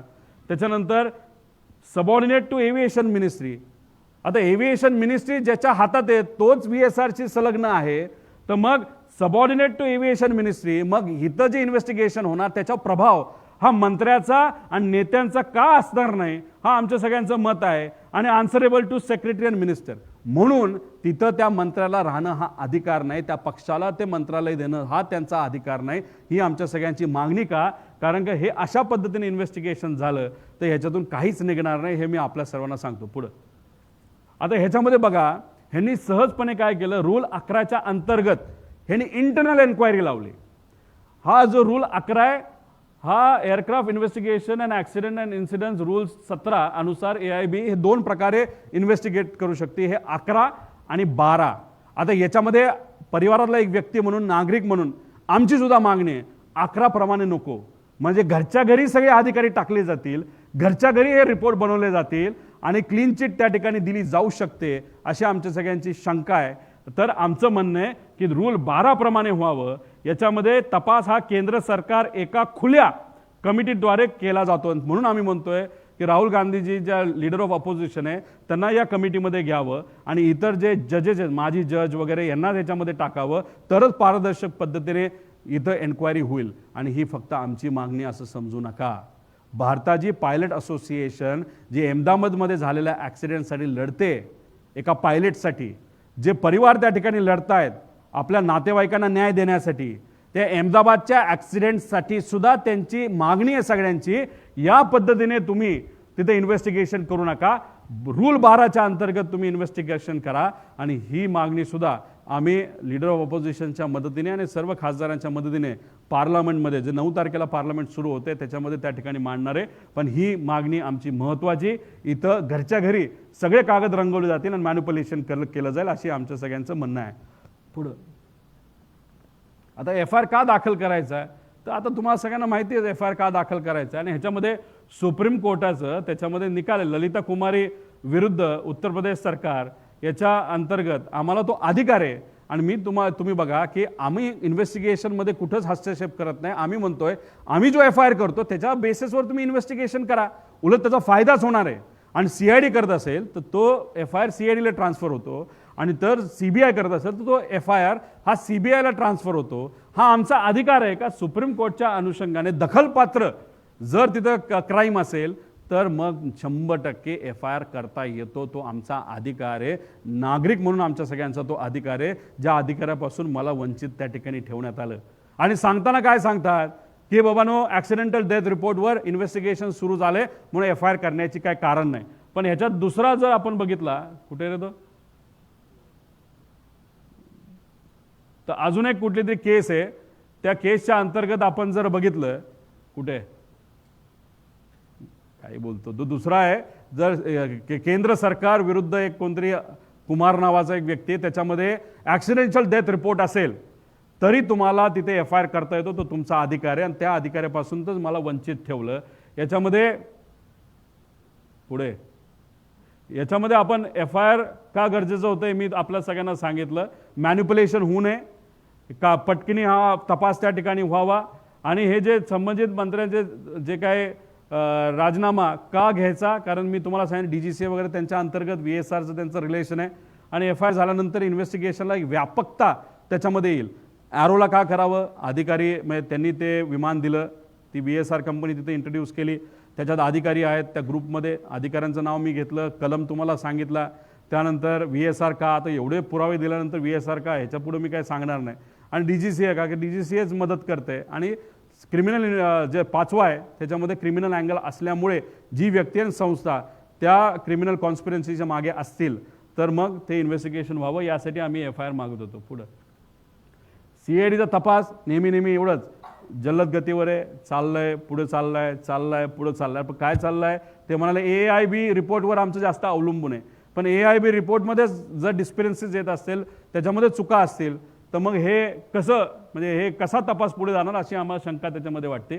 काही लोक म्हणली तुम्ही मुंबईमध्ये का प्रयत्न केला, तो माझा अधिकार आहे. बारामतीमध्ये जाऊन गर्दी होऊ नये म्हणून आम्ही काय केलं की मुंबईला जेव्हा DGCAचा एक प्रायमरी रिपोर्ट 24 तारखेला आला, त्याच्यामध्ये त्यांनी अप्रत्यक्षपणे VSR हे जबाबदार आहे हे सांगितलं होतं. त्या अनुषंगाने त्या मुद्दा घेऊन 24पर्यंत शांत बसलो आम्ही, फक्त रिपोर्ट यावा म्हणून. आणि रिपोर्ट आल्यानंतर FIR हा मुंबईत का गेला, तर 0 FIR हा आमचा अधिकार आहे, कुठेही करू शकतो. नंतर तो FIR ट्रान्सफर होतो. पण तो अधिकार असताना सुद्धा आम्हाला तिथं काय करून दिलं नाही. मग आम्ही गेलो बारामतीला पण आम्हाला काय करून दिलं नाही. मग आम्ही गेलो CID कडे पण आम्हाला तिथे FIR करून दिला नाही. मग आम्ही तिथं एक स्टेटमेंट 180 कलमच्या अंतर्गत तिथं दिलेलं आहे. त्याच्या बाबतीत काय होते बघू. पण आमची अजून सुद्धा मागणी FIR हा तिथं झाला पाहिजे. पुढं आता ह्याच्यामध्ये बघा, रोहित पवार फक्त विरोधात आहे, एवढाच फरक आहे. आता ही आहे कुठली केस तुम्हाला माहिती असेल, घाटकोपरमध्ये 18 जून 2018ला एक बीच क्राफ्ट नावाचं विमान हे 4-5 लोकांना घेऊन तिथं दुर्दैवाने त्याची घटना घडली, ॲक्सिडेंट झाला आणि त्याच्यामध्ये जे सगळे होते ते त्याच्यामध्ये मृत्युमुखी पडले. व्हिजिबिलिटीचं कारण हे सांगण्यात आलं, काहीच झालं नाही. ते बिचारे जे पालक होते, नातेवाईक होते, ते नुसते पोलीस स्टेशनला जात गेले, अरे FIR करा. आता ते ॲक्सिडेंटल डेथ रिपोर्ट झाला होता का? हो. AIB तपास चालू करत होतं का? केली होती. आणि मग ह्या लोकांची इच्छा होती की FIR झाला पाहिजे, नाही FIR होत झाला. मग 9 महिन्यानंतर किरीट सोमय्यांच्या मदतीने, त्यांचं मी आभार व्यक्त करतो, त्यांनी पुढाकार घेतला. सरकार त्यांचं होतं, फरक तेवढाच आहे, किरीट सोमय्या त्यावेळेस सरकारमध्ये होते, आज आम्ही विरोधात आहोत. आणि त्या लोकांना न्याय मिळाला याचा आम्हाला आनंद आहे. नाही तर न्याय मिळेल अशी अपेक्षा आपण करूया. अरे पण मग आमच्या काकाला न्याय मिळाला नाही पाहिजे का? अजितदादांना न्याय नको का? उपमुख्यमंत्री, माजी उपमुख्यमंत्री न्याय नको का? जे गेले 40 वर्ष या महाराष्ट्राच्या राजकारणामध्ये लोकांच्या हिताचं काम करतात, त्या व्यक्तीला न्याय नको का? मग इथं फक्त किरीट सोमय्या जातात आणि तुमचं सरकार होतं आणि पोलीस स्टेशनला जाऊन ते दंगा घालतात, तेव्हा त्यांना तिथे FIR करण्याची परमिशन मिळते आणि आम्हाला मिळत नाही. का हा भेदभाव? का तुम्ही काय लपवायचा प्रयत्न करताय? का तुम्हाला त्या दिशेने इन्व्हेस्टिगेशन गेलं नाही पाहिजे जे आम्ही दाखवतोय? ही काय सत्तेतल्या लोकांची इच्छा आहे का? हे असे प्रश्न का नाही पडणार आम्हाला? आणि कोणावर झाला हा गुन्हा दाखल? हा झाला वायू म्हणजे कंपनीवर, जिथे VSR आपल्याकडे, म्हणून आमची मागणी VSR वर तिथं व्हावं. अकाउंटेबल मॅनेजर कोण आहे? VK सिंग स्वतः मालक अकाउंटेबल मॅनेजर आहे. इथं झालं का? घाटकोपरला झाला. मग आमची पण मागणी आहे ना तिथं VK सिंगवर तिथं व्हावं. चीफ ऑफ फ्लाईट सेफ्टी माहितीच नाही कोण आहे. त्यानंतर स्पेअर पार्ट सप्लायर इंडिमार, म्हणजे हे प्रफुल्ल पटलांचं जे आहे MRO, हे इंडिमार, त्याच्यावर तिथं कारवाई झाली का? तेव्हा ते विरोधात होते आणि हे पण सत्तेत होते. इंडिमारवर झालं आणि ऑपरेशन चीफवर झालं. मग काय वेगळी मागणी करतोय आम्ही? का वेगळा न्याय? घाटकोपरला किरीट सोमय्यांनी पुढाकार घेतला, तुमची सत्ता होती, तेव्हा तुमचा FIR होऊ शकतो. आणि मग आता आम्ही आमच्या न्यायासाठी इथं धडपड करतोय, आमदार असून सुद्धा आमचा FIR तिथं घेतला जात नाही का? ह्याच्यासाठीच काळबेरा आहे का असा प्रश्न आता लोकांच्या मनामध्ये निर्माण व्हायला लागलाय. रिपोर्ट बघितल्यानंतर सुद्धा त्याच्यामध्ये काळबेरा आहे का असं वाटायला लागलंय आणि FIR करून दिला जात नाही. याच्यावरनं सुद्धा त्या ठिकाणी आम्हाला काळबेरा आहे का वाटणार नाही?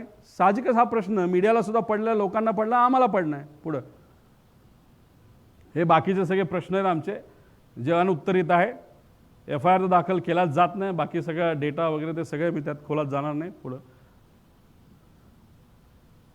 असेच बरेचसे प्रश्न आहे. सुशांत सिंगचं मी सांगितलं 2 दिवसात CBIला दिलं. दादांचं 18 दिवस विनंती करून त्यांच्या पक्षाने सुद्धा, मग त्यांच्या पक्षातल्याच काही नेत्यांना हे इन्व्हेस्टिगेशन योग्य दिशेने जाऊ नये असं वाटतंय का? असाही प्रश्न आता पडायला लागला. त्यांच्याकडनं कुठंच तिथं फॉलोअप केला जात नाही. जे आपापल्या लेवलला प्रयत्न करतोय, त्यानंतर इतरही त्यांचे पदाधिकारी, कार्यकर्ते, आमदार प्रयत्न करत आहेत. पण मग काही प्रमाणात काही लोकांना हे इन्व्हेस्टिगेशन हे न्याय लेवलला, नाही तर दादांना न्याय मिळावा अशी भूमिका कदाचित त्यांची तिथं नसावी, म्हणून इन्व्हेस्टिगेशन पुढे जात नाही असं आपल्याला त्या ठिकाणी म्हणावं लागेल. पुढं आता हे दुर्दैवी गोष्ट आहे. खरं तर मी विनंती करतोय, CM साहेबांना करतोय, आता DCM सुनीता काकींना सुद्धा मी विनंती करतोय, नका वापरू VSR. हे असं वापरल्यानंतर आम्हालाच लोक आता ते VK सिंग सारखे जे VSRचे महालागेत प्रश्न करतायत की ज्यांचे ॲक्सिडेंट झाला त्यांचे नातेवाईक विमानात ट्रॅव्हल करतायत आणि मग रोहित पवारलाच काय पडलंय हा प्रश्न निर्माण होतो. पण रोहित पवारला काय पडलंय याच्यापेक्षा आपापल्या सेफ्टीचा विचार करा. एकनाथ शिंदे साहेबांच्या बाबतीत काय झालं हे मी तुम्हाला सांगण्याचा प्रयत्न केला. इथं सुद्धा काय विमान सगळेच म्हणजे 5 लेअर जेट विमान हे मेंटेन केले जात नाहीत. बाकीचे काय तो खूप चांगलं मेंटेन करत असेल असं जर कोणाला वाटत असेल तर कृपा करून मला महाराष्ट्रातल्या सर्व नेत्यांना सांगायचं आहे की असं नका ट्रॅव्हल करू. खरंच उद्या जाऊन कुठली अडचण त्या ठिकाणी होऊ नये, महाराष्ट्राचं अजून मोठं नुकसान होऊ नये एवढीच आमची इच्छा त्याच्यामध्ये आहे. आणि कदाचित भुसे साहेब आहेत काय? आता भुसे साहेबांचा पक्ष काही दिवसांपूर्वी म्हणतो VSR मध्ये आमचे नेते तिथं जाणार नाहीत आणि भुसे साहेब तिथे ट्रॅव्हल करतात. मग एकनाथ शिंदे साहेबांनी सांगितलेलं भुसे साहेब ऐकत नसतील, पण हा त्यांचा व्यक्तिगत विषय आहे. फक्त काळजी घ्या एवढंच आम्हाला ह्याच्यातून म्हणायचं आहे. आणि हे सगळे ट्रॅव्हल करतात म्हणून आम्ही शांत बसलं पाहिजे आणि आम्ही शांत बसणार आणि मीडिया शांत बसेल आणि महाराष्ट्राची जनता शांत बसेल दादांना न्याय द्यायच्या बाबतीत. तर कृपा करून कोणाच्या मनात शंका असू नये. पुढं आता शेवटचा मुद्दा आम्ही याच्यामध्ये घेत आहोत की ह्याच्यात इन्व्हेस्टिगेशन करत असताना आम्हाला VSRचे बरेच माजी पायलट भेटले, काही तिथले कर्मचारी भेटले, काही इन्व्हेस्टिगेशन करणारे पत्रकार भेटले, इतरही सर्व काही माजी अधिकारी DGCAचे भेटले. त्याच्यात मला एअर इंडियाचा जो अहमदाबादला झालेला ॲक्सिडेंट आहे त्याच्यासाठी लढणारे काही लोकसुद्धा भेटले, काही जे याचे असोसिएशनचे पायलट असोसिएशनचे लोक आम्हाला भेटले आणि त्यांनी सांगितलं अहो तुम्ही ज्याच्यासाठी लढताय ज्याच्यासाठी लढताय त्यासाठी सुद्धा आम्ही लढत आहोत. म्हटलं कसं? ते म्हणाले की अहो हे जे इन्व्हेस्टिगेशन आहे ते कुठंतरी तिथं फक्त आता इथं थोडी केस वेगळी आहे. VSRमध्ये आमचं डाऊट त्या कॅप्टनवर पण आहे, म्हणजे जो चालवणारा होता त्याचा आवाज नाही आला. आणि ही गोष्ट कॅप्टन त्या पायलट असोसिएशनच्या लोकांशी सुद्धा आम्ही बोललो. त्यांनी मान्य केलं की तुमची थोडीशी केस तशी वेगळी आहे, आमची थोडीशी वेगळी आहे. पण आमच्या बाबतीत बोईंगला वाचवण्यासाठी आणि एअर इंडियाला वाचवण्यासाठी कुठंतरी दुर्दैवी तो पायलट नाही आहे, पण 91 वर्षाचा त्या पायलटचे वडील विनंती करत आहे की माझा जो मुलगा याच्या दुर्घटनेत गेलेला आहे त्याचं नाव जे खराब केलं जातं हे योग्य नाही. आणि इन्व्हेस्टिगेशन जर रूल 11च्या अंतर्गत होत असेल तर त्याला कधीच न्याय त्या ठिकाणी मिळणार नाही. 12च्या अंतर्गत व्हावं, जे खरं आहे ते लोकांसमोर आलं पाहिजे. असं 91 वर्षाचा वडील त्या पायलटचा जो त्याच्यात दुर्दैवी घटनेमध्ये मृत्युमुखी पडला अशी त्यांची इच्छा आहे. त्या पायलट असोसिएशन 5,000-5,500 पायलट आहे त्यांची ती इच्छा आहे आणि त्या अनुषंगानेच आम्ही आता आमचा जी काय मागणी आहे ती 12 रूलच्या अंतर्गत केली. पण त्यांच्याकडनं ऐकल्यानंतर हे बघा तिथं फक्त ते विमान जर बघितलं तर आपल्याला असं वाटेल की तिथं जो ऑइल स्विच होता, जो पेट्रोलचा स्विच होता तो बंद चालू झाला का दुसरं काय झालं, पायलटने हे केलं ते केलं. पण ह्याच्या खोलामध्ये आपण जर गेलो तर अल जझीरा नावाची एक हे जे त्यांचं एक तिथं ऑपरेशन त्यांनी केलं होतं बोईंगच्या विमानाचं. बोईंगचं हे जे स्पेसिफिक मॉडेल आहे 7878 सगळ्यात जास्त 27 मॉडेल हे आपल्या देशामध्ये एअर इंडियाकडे आहे. हे कधी घेतलं होतं? 2004-05च्या आसपास हे जे डील झालं होतं तेव्हा कोण मंत्री काय मंत्री हे तुम्हाला त्याच्यामध्ये माहिती आहे. हे मॉडेल तसं योग्य नव्हतं टेक्निकली असं अनेक लोकांचं मत होतं, तरीसुद्धा हे मॉडेल घेतलं गेलं. आणि या मॉडेलमध्ये अनेक अडचणी आहेत. त्याच्यामध्ये बांधताना ते जे कन्स्ट्रक्शन करण्याची क्वालिटी असेल, तर इक्विपमेंटचा वापर असेल, वायरची क्वालिटी असेल, याच्यात अनेक लोकांचे शंका आहेत, वेगवेगळे त्याच्यामध्ये रिपोर्ट आहेत. आणि कदाचित ही गोष्ट त्यावेळेस टेक्निकल कमिटीला माहीत होती, अनेक लोकांचा ह्याचा विरोध होता, पण कुठून तरी प्रेशर आलं म्हणून हे विमान त्या ठिकाणी घेतलं आणि हे विमान घेतलं गेलं. आणि जर घेतलं गेलं नसतं तर अहमदाबादचा ॲक्सिडेंट झाला नसता. आणि या रिपोर्टमध्ये काही लोकांचं मत आहे की हे काय लगेच विमान पडेल असं नाही, पण 10-12 वर्षानंतर कधीतरी जेव्हा ह्याची जी मेक क्वालिटी आहे, ज्या त्रुटी आहेत त्या कुठेतरी बाहेर येतील आणि त्याच्यामध्ये मोठ्या प्रमाणात ॲक्सिडेंट होऊ शकतील अशी भूमिका त्यावेळेस त्या ठिकाणी घेतली होती. आणि दुर्दैवाने या अहमदाबाद ॲक्सिडेंटमध्ये सुद्धा काय इन्व्हेस्टिगेशन क्रिमिनल अँगलनी झालं पाहिजे हे आमच्या सगळ्यांची अशासाठी मागणी आहे की तुम्ही कुठेतरी एखाद्या व्यक्तीवर खापर फोडून मोकळं व्हाल, इन्शुरन्स कंपनीला तुम्ही गंडवाल, पण त्या लोकांना न्याय त्याचं खऱ्या अर्थानं द्यायचा असेल तर हे विमान घेतलं कुणी प्रेशराईज केलं, का घेतलं गेलं? जेव्हा बोईंग 787 का 47 आहे का ते 8पेक्षा 9 हे ॲडव्हान्स मॉडेल असताना सुद्धा 8 का घेतला, असे अनेक प्रश्न आहेत. पुढे घ्या. आणि मग ह्याच्यामध्ये ती डील किती रुपयाची झाली, कशी झाली, काय झाली, कुणी घेतलं, कशासाठी घेतलं, कोण त्याच्यामध्ये जबाबदार होतं, कोण त्याच्यामध्ये पॉवरमध्ये होतं, कोण काय होतं, ह्या सगळ्या खोलामध्ये गेल्यानंतर आणि त्यातल्या काही केसेस म्हणजे जसं की CBIकडे काही केसेस आहेत याच प्रकरणामध्ये. हे विमान जेव्हा घेतलं गेलं होतं CBIकडे काय केसेस प्रलंबित आहेत, त्या फक्त प्रलंबितच का ठेवल्या? EDकडे काय केसेस आहेत त्या प्रलंबित तुम्ही का ठेवल्या? जर CBIने त्याच्यामध्ये खोलात जाऊन जर खरंच काय घडलं, खरंच चुकीच्या क्वालिटीची विमानं घेतली होती का, त्याच्यामध्ये काय चुकीच्या गोष्टी झाल्या होत्या, ह्याच्यात जर CBI गेलं असतं तर कदाचित अहमदाबादचा ॲक्सिडेंट आपल्याला थांबवता आला असता. पण नाही, यात राजकारण आलं. काय लोक सत्तेत असल्यामुळे कदाचित त्यांचा वजन हे जास्त त्यांच्यावर असल्यामुळे ह्या गोष्टी त्या ठिकाणी थांबवल्या गेल्या, नाहीतर त्या फ्रीझरमध्ये टाकण्यात आल्या. आणि दुर्दैव असं की त्याच्यामध्ये 300 लोकांची, सामान्य लोकांची जे कुठेतरी लंडनला चालले होते काहीतरी स्वप्न घेऊन, त्यांचा त्याच्यामध्ये मृत्यू झाला. ह्याला जबाबदार कोण? हे जर शासनाला आपण नाही विचारणार तर कोण विचारणार, असा प्रश्न त्या ठिकाणी येतो पुढं. आता त्यात काही वकिलांनी वकील पण होते आणि काही पायलट होते. मी म्हणलं याचा अजून माहिती मला कुठं मिळेल, तर त्यांनी सांगितली की descent of air India, Jitendra Bhargava. मग हे मी पुस्तक विकत घ्यायला गेलो, पण ते काय मला विकत काय मिळालं नाही. त्याला वेगवेगळे कारणं आहेत. हे दाबण्यात आलं, थांबवण्यात आलं, हे सगळे विषय आहेत. पण ऑनलाईन कुठेतरी हे मिळतं असं आम्हाला त्या ठिकाणी कळलं आहे. त्यामुळे हे जे काय आहे या विषयामध्ये राजकारण येतं. जसं आमच्या इन्व्हेस्टिगेशनमध्ये आम्हाला कोणतरी अडवते, एक मोठी शक्ती अडवते, त्यात राजकीय शक्ती का व्यावहारिक शक्ती हे आम्हाला सांगता येत नाही. म्हणून आम्हाला दादांना न्याय देण्यासाठी उशीर होतोय. अहमदाबादमध्ये सुद्धा एक वेगळ्या शक्ती या राजकारणामुळे नाही तर व्यावसायिक शक्त्या याच्यामध्ये अडकल्या असल्यामुळे त्या 300 लोकांना न्याय हे दुर्दैवाने तिथं देता येत नाही, असं आमच्या सगळ्यांची भूमिका आहे. त्यातलं राजकारण बाजूला कडून पारदर्शक पद्धतीने इन्व्हेस्टिगेशन झालं आणि रूल 12च्या अंतर्गत झालं तरच न्याय मिळू शकतो, असं आम्हाला सगळ्यांना तिथं वाटतं. म्हणजे एअर इंडियाच्या लोकांना सुद्धा वाटतं, लोकांना म्हणजे तिथं काम करणाऱ्या लोकांना आणि त्यांच्या नातेवाईकांना जे दुर्दैवाने मृत्युमुखी पडले, आणि आम्हाला सुद्धा दादांच्या बाबतीत हेच त्या ठिकाणी वाटतं. हे आपल्या सर्वांसमोर मला सांगायचं होतं. आणि हे प्रेझेंटेशन त्याच्यामध्ये आपल्या सर्वांसमोर आणलं. याच्यात मी रिपोर्ट कव्हर केला. अजून काही पार्टीची लिंकिंग या VSRचं कसं आहे, त्यानंतर DGCA कसं याच्यामध्ये इन्वॉल्ड आहेत, अजून बरेच पुरावे आहेत. पण अजून 1-2 तास हे प्रकरण पुढे जाऊ शकतं. याच्यात पुढच्या काही दिवसांमध्ये दिल्लीत जाऊन, म्हणजे एकतर आमचे खासदार आहेत ते तर मुद्दा घेतीलच. काही दिवसांपूर्वी राज ठाकरे साहेबांना मी भेटलो. 2-3 दिवस सुट्टी असल्यामुळे आणि बरेच इतर कार्यक्रम काही नेत्यांचे असल्यामुळे उद्धव ठाकरे साहेबांची वेळ मागितली, ती आजची आम्हाला मिळेल. एकनाथ शिंदे साहेबांची मागितली, ती आजची त्या ठिकाणी मिळेल. CM साहेबांना मी भेटलेलो आहे. आणि मग दिल्लीत जाऊन तिथे असणारे जे कोणी इंडिया आघाडीचे सर्व नेते आहेत, खास करून राहुल गांधीजी यांची वेळ आम्ही मागितलेली आहे.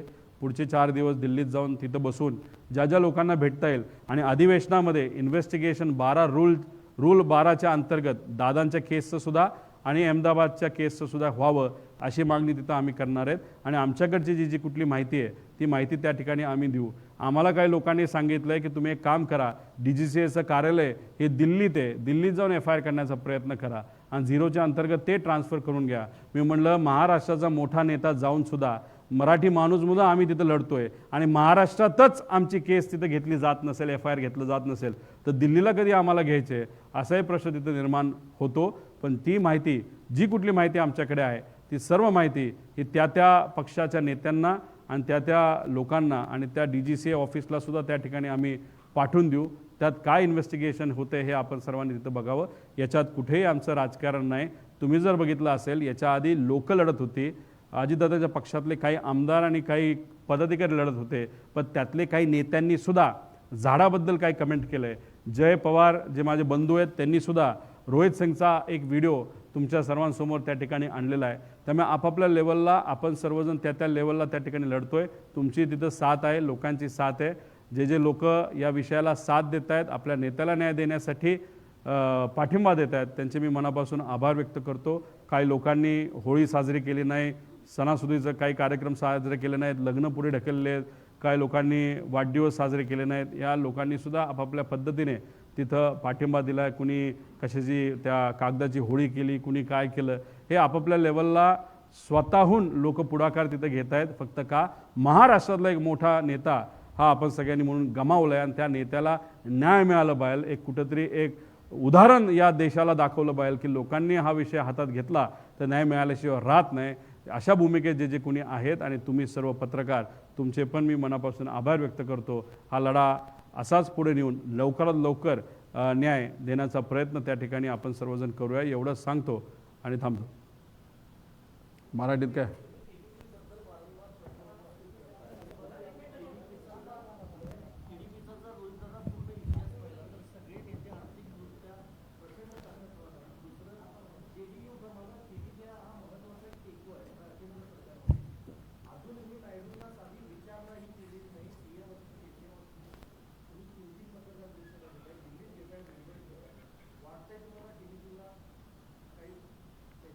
आम्ही विरोधातले आमदार आहोत, महाराष्ट्राचे नागरिक आहोत, तिथं आम्ही आमच्या लेवलवर जी कुठली माहिती येते ती माहिती घेऊन आम्ही लढत आहोत.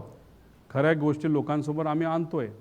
कुठंतरी आता अजितदादांच्या पक्षाची सुद्धा जबाबदारी आहे की तुम्ही सुद्धा सत्तेत आहात, तुम्ही भाजपचा मित्र पक्ष आहात, जसं TDP आहे तसं तुम्ही आहात.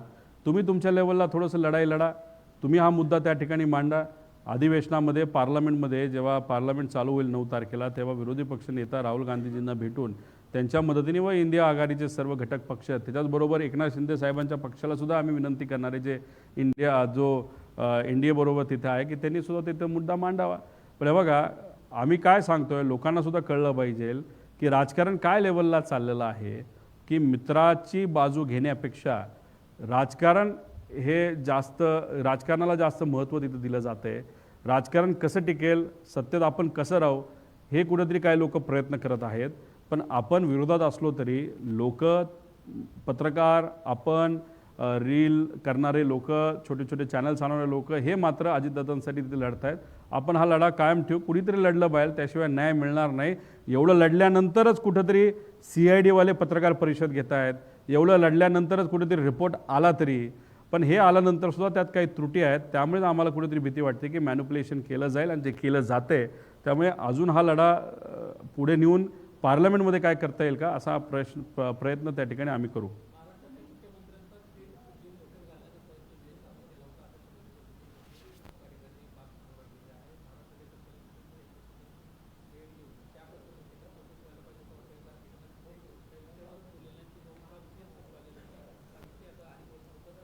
नाही, हा विषय लोकांना माहीत नव्हता. हा कदाचित एकनाथ शिंदे साहेबांना माहिती असावा, नाहीतर ते मागे बसले असल्यामुळे कदाचित त्यांना ते सांगितलं नसावं.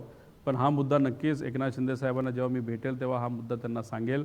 पण त्याच्याचबरोबर DGCAने याच्यावर, या VSRवर काय कारवाई केली आणि अशा पद्धतीने तुम्ही महाराष्ट्राच्या एका मोठ्या नेत्याचा, ते सुद्धा मुख्यमंत्र्याचा जीव जर धोक्यात घालत असाल आणि उद्या खरंच इराणच्या त्या फायटर जेटली जर एकनाथ शिंदे साहेबांचं विमान पाडलं असतं, जर ते पाडून त्याच्यामध्ये जर चुकीची घटना त्या ठिकाणी घडली असती तर कदाचित त्यावेळेस चर्चा झाली असती, हे कसं झालं, काय झालं, आम्ही हे करू, ते करू, त्या करू, आणि विषय तिथंच संपला असता.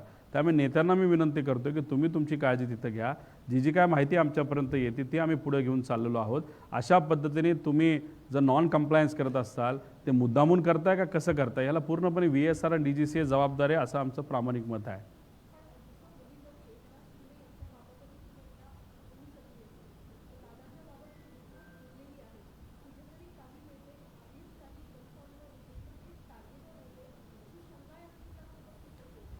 नाही, शंका नक्कीच आहे. तुम्ही जर बघितलं असेल की एकनाथ शिंदे साहेबसुद्धा आता हेलिकॉप्टर घेत असताना चांगल्या क्वालिटीचं घेतात. या पद्धतीनेच कुठंतरी आपण सुद्धा काळजी घेतली पाहिजे.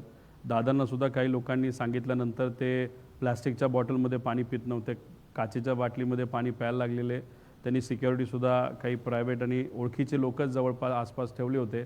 पण ॲक्सिडेंट आणि ते सुद्धा विमानाच्या बाबतीत असं काहीतरी होईल हे दादांनासुद्धा माहीत नव्हतं. आणि दुसरं हे म्हणजे एकनाथ शिंदे साहेब जात असताना इराण आणि इराकवर बिना परवानगी, म्हणजे काही वर्षांपूर्वीसुद्धा इराक वॉर लोकांनी बघितलं आहे, इराण प्लस मायनस सारखं असतंच, कुठं ना कुठेतरी बॉम्ब फुटतच असतो. अशात तुम्ही या देशाच्या वरून जात असताना बिना परवानगीचं जात असाल आणि त्याच्यात जर कुठं गोळीबिळी पडली असती, 2-3 मिनिटाचा जरी उशीर झाला असता तर फार वेगळी घटना तिथं घडली असती. तर अशा पद्धतीने बेजबाबदार वागत असेल VSR आणि DGCA, तर मग उद्या जाऊन याच लोकांना आपण पाठिंबा देणार आहोत का? नेते म्हणून मी खरं तर काही लोकांना तिथं बोलतो. आणि माझं एवढंच मत आहे, TDP काय धंदा करतं, किती मोठा व्यवसाय करतं, ह्याचं काय घेणं देणं नाही. पण TDPच्या पक्षाचा एक खासदार या देशाचा एव्हिएशन मंत्री आहे आणि त्याच्या अंतर्गत हे सगळे इन्व्हेस्टिगेशन होणार असेल आणि त्यांचंच VSRचं आणि त्यांचंच आर्थिक संबंध काय ते मी जर दाखवून दिला असेल तर मग इन्व्हेस्टिगेशन पारदर्शक पद्धतीने कसं होईल अशी शंका नक्कीच निर्माण होते.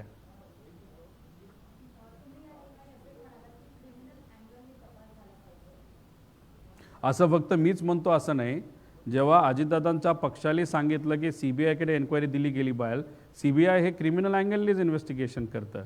त्याच्याचबरोबर इतरही ज्या लोकांच्या मागण्या आहेत त्यांचं पण क्रिमिनल अँगल आहे. लोकांच्या मनामध्ये सुद्धा तीच इच्छा आहे आणि माझं सुद्धा मत आहे की टेक्निकल अँगल हे तिकडं बघितला जातो आहे, पण DGCAची जबाबदारी असणार आहे की टेक्निकल अँगल जास्त पुढे आले नाही पाहिजे. का? जर टेक्निकल अँगल पुढे आले तर त्यांच्यातल्या काही अधिकाऱ्यांना घरी बसावं लागेल. कारण का टेक्निकल अँगल नाही तर त्याची पूर्तता इनकम्प्लीट जर कोणी ठेवली असेल तर तो पूर्णपणे जबाबदार असतो, त्याला घरी जावं लागेल. आणि त्या DGCAमध्ये सगळेच लोक घाबरत असल्यामुळे AIBच्या अजितदादांच्या रिपोर्टमध्ये आपण बघितलं असेल तर इन्व्हेस्टिगेशन ऑफिसरचं नावसुद्धा दुर्दैवाने त्याच्यामध्ये दिलेलं नाही. त्यामुळे त्याला टेक्निकल अँगल आहे, कमर्शियल अँगल आहे आणि क्रिमिनल अँगलसुद्धा आहे, असं सुरुवातीपासून आमच्या सगळ्यांची भूमिका आहे.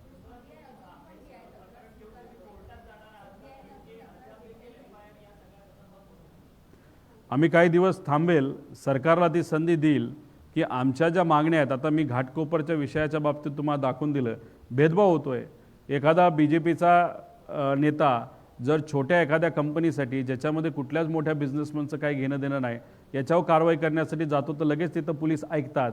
आणि आम्ही अजितदादांचा विषय घेऊन जात असताना फक्त अजितदादांच्या केसमध्ये मोठे मोठे नेते इन्वॉल्ड आहेत त्या कंपनीमध्ये, VSRमध्ये, आणि DGCAमध्ये सुद्धा अधिकारी बऱ्याच प्रमाणात अडचणीत येतील. ॲरो नावाची कंपनीसुद्धा काही लोकांच्या जवळची असं आम्हाला तिथं कळतं. आणि मग एवढ्या सगळ्या गोष्टी असल्यामुळेच दादांची केस मित्र असतानासुद्धा दुर्दैवाने महाराष्ट्रामध्ये ती रजिस्टर होत नाही असं आम्हा सगळ्यांना त्याच्यामध्ये त्या ठिकाणी वाटतं.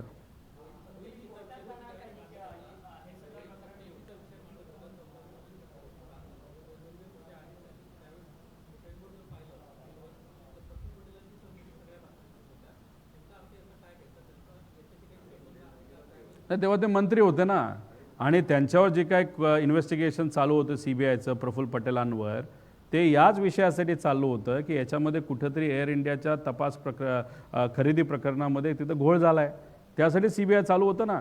ते कुठं कंप्लीट झालं आहे अजून? EDचंही कंप्लीट नाही झालं आणि CBIचंही कंप्लीट नाही झालं. आता याच्यामध्ये आमचं एवढंच म्हणणं आहे की ते जर कंप्लीट झालं असतं आणि त्याच्यामध्ये कळलं असतं की हे जे बोईंगचं विमान आहे 8 मॉडेलचं, हे जर प्रॉब्लेमॅटिक आहे, ते आधीच कळलं असतं तर एअर इंडियाने सगळी विमानं ग्राउंड केली असती. ते जे काही CBI इन्व्हेस्टिगेशन ते पुढंच तिथं गेलं नाही, ते बंदच गेलं, फ्रीजमध्ये जाऊन पडलं. आणि याच्यात आमचं एवढंच मत आहे की इन्व्हेस्टिगेशन जसं आम्हाला तुम्ही सारखं बोलवता आमचं इन्व्हेस्टिगेशन करता, तेव्हा सगळ्यांचं इन्व्हेस्टिगेशन करून तुम्ही त्याच्यात पूर्तता केली असती ना, तर इन्व्हेस्टिगेशन पूर्ण झालं असतं तर मग ही घटना घडलीच नसती. आणि ते जे पुस्तक आहे जे लिहिणारा आहे तो त्यावेळेसचा त्या एअर इंडियाचा प्रमुख होता, त्यांनी ते पुस्तक लिहिलं. ते का बॅन झालं, कशामुळे झालं, त्याच्यात काय लिहिलं आहे, हे कुठेतरी आता आपल्याला अभ्यासावं लागेल. ते पुस्तक अजूनपर्यंत मला तिथं मिळालेलं नाही.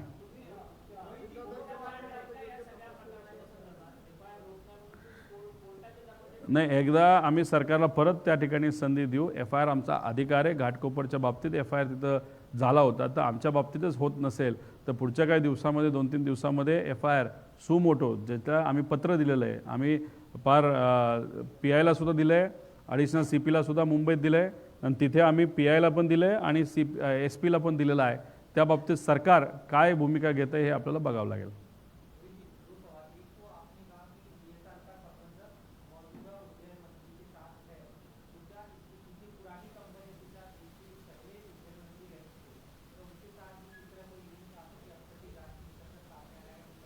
देखो, ये जो इन्वेस्टिगेशन हम कर रहे हैं, हमारे लेवल पे हम इन्वेस्टिगेशन कर रहे हैं. जो इन्फॉर्मेशन हमारे पास आ रही है, सब इन्फॉर्मेशन आपके सामने हम नहीं ला रहे स्टेप बाय स्टेप, क्योंकि वो प्रेजेंटेशन बड़ा होगा. अभी तक हम ये नहीं कह रहे कि जो उड़ान मंत्री है, जो एविएशन मंत्री है, वो डायरेक्टली इन्वॉल्व है, लेकिन उनके पक्ष के जो नेता है और उनके रिलेटिव जो है, उनके financial end commercial end personal relationship ये VSR के साथ दिख रहे हैं, ऐसा हम सबका कहना है. अगर वो रिलेशन पर्सनल और कमर्शियल अगर वहाँ पे दिख रहे, ये प्रूव हो रहा है, तो डेफिनेटली हम क्वेश्चन करेंगे कि TDP का जो नेता है, जो आज एविएशन मिनिस्टर है, वो उस पद पे रहना चाहिए क्या? तो डेफिनेटली नहीं रहना चाहिए.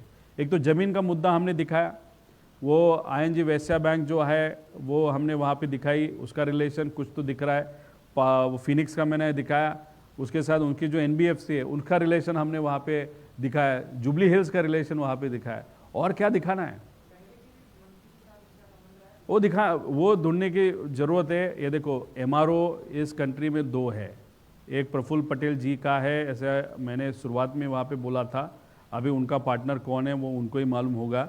और दूसरा है जो किसी और का है, अभी किसी कंपनी ने उसको भी खरीद लिया है. अभी कभी कभार ये जो मेंटेनेंस वाले लोग हैं, तो अभी ये 2 कंपनियां हैं, उसमें से इधर उधर जाते रहेंगे ना, तो इधर से कौन वहाँ पे गया है या इधर से कौन आया है, कौन वो मेंटेनेंस इंचार्ज था, जो इन्फॉर्मेशन हम मांग रहे हैं, कौन मेंटेनेंस इंचार्ज था, उसका नाम आप दे दो। अभी तक नाम AIB रिपोर्ट में भी नहीं आया। और FIR जो हम मांग रहे हैं या करना चाहते हैं, उसी के कारण करना चाहते हैं क्योंकि हमको जानना है कि उस विमान का मेंटेनेंस किसने किया था। एक तो मेन मेंटेनेंस किसने किया था, जो कुछ किलोमीटर होने के बाद या आवर्स होने के बाद होता है, और डेली मेंटेनेंस जो बॉम्बे में किया गया था वो किसने किया था, ये सब चीज़ें हमको जाननी है।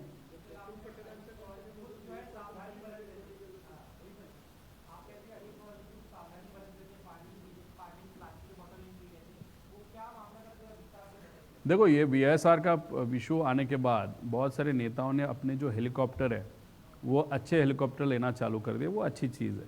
लेकिन अभी भी कुछ लोग VSR का इस्तेमाल कर रहे हैं, वो गलत चीज़ है, उसका मेंटेनेंस नहीं होगा। और दूसरी बात, क्योंकि ये इन्फॉर्मेशन आने के बाद ही जो नेता है वो प्रिपेयर्ड होता है। जैसे दादा के केस में अगर आपने देखा होगा, पहले अजित दादा पहले प्लास्टिक की बोतल हो या किसी के भी घर गए तो नॉर्मल ग्लास में भी पानी पीते थे।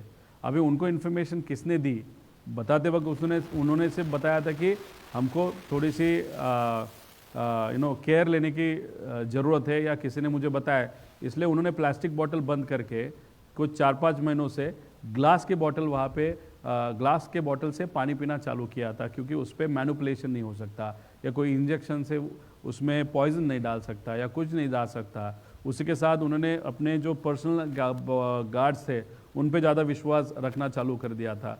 एंड अनफॉर्चुनेटली एक्सीडेंट वहाँ पे हुआ था। अभी जो मैं एकनाथ शिंदे साहब के बारे में आपको बोला था, VSR का एक प्लेन था, ज्यूरिख जा रहा था और डावोस के लिए, तो वहाँ पे जाते वक्त उन्होंने जो VSR कंपनी है उन्होंने ईरान की परमिशन नहीं ली, इराक की परमिशन नहीं ली।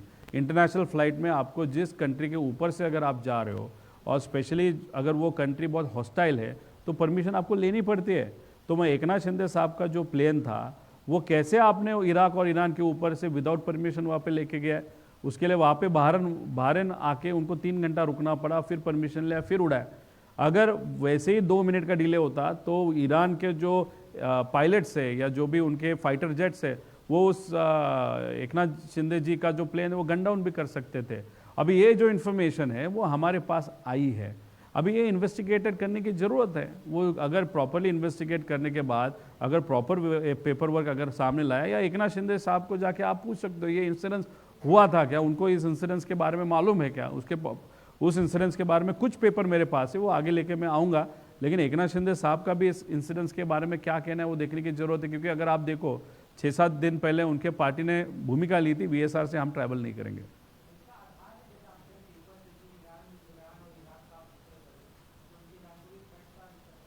नहीं, देखो, अगर कोई भी बंदा है बाय प्रोटोकॉल या बाय प्रोसेस, अगर आप भारत से ज्यूरिख जा रहे हो, 8 घंटे का फ्लाइट है, आपका प्लेन जो है लेगेसी 600 था शायद, वो लेगेसी 600 4 घंटा आराम से जा सकता है। तो रीफ्यूलिंग बहरीन में होने वाला था जो हुआ, उसके बाद फ्लाइट प्लान देना पड़ता है, मतलब पूरा फ्लाइट प्लान ज्यूरिख तक देना पड़ता है। उन्होंने बहरीन में वो प्लेन रुकाया, फुल किया पेट्रोल, उसके बाद जब उड़ा और ईरान में गया तब वहाँ पे इंटरसेप्ट हुआ या उनको मैसेज दिया ईरान के डिफेंस ने, बॉस अगर और ज़्यादा रुकोगे तो हमको ये प्लेन गिराना पड़ेगा। दैट मीन्स वो परमिशन नहीं ली थी। अब भाई महाराष्ट्र का मुख्यमंत्री अगर ट्रैवल कर रहा है, ज्यूरिख जा रहा है, महाराष्ट्र के हित के लिए जा रहा है, जाते वक्त अगर फ्लाइट प्लान में आप इंफॉर्मेशन उस देश को अगर नहीं दे रहे हो, अगर उस वक्त कुछ होता तो किस पे ऊपर जिम्मेदारी आप डालते हैं। यहाँ पे हम लड़ तो रहे VSR, DGCA या कोई ऐसा पॉलिटिकल या कमर्शियल व्यक्ति जो इस पे जिम्मेदारी हो सकता है। अजित दादा के केस में वहाँ पे तो केस ईरान पे ठोक देते कि उसने कुछ किया, जैसे वो कभी भी एक आध प्लेन इधर उधर जाता है वो उड़ा देते हैं, वैसे एकनाथ शिंदे जी का प्लेन उड़ा दिया, खत्म विषय, ऐसे भी हो सकता था। तो अभी उसके पीछे क्या है वो इन्वेस्टिगेट करने की भी जरूरत है। हम दादा के लिए तो ट्राई कर रहे हैं, लेकिन उनके बारे में क्या हुआ था वो DGCA या किसी और ने प्रॉपरली इन्वेस्टिगेट करने की जरूरत है, क्योंकि बहुत बड़ा वो इन्वेस्टिगेशन वो ऑपरेशनल फ्लॉ था। अभी वो इंटेंशनल था या गलती से हुआ वो देखने की जरूरत है।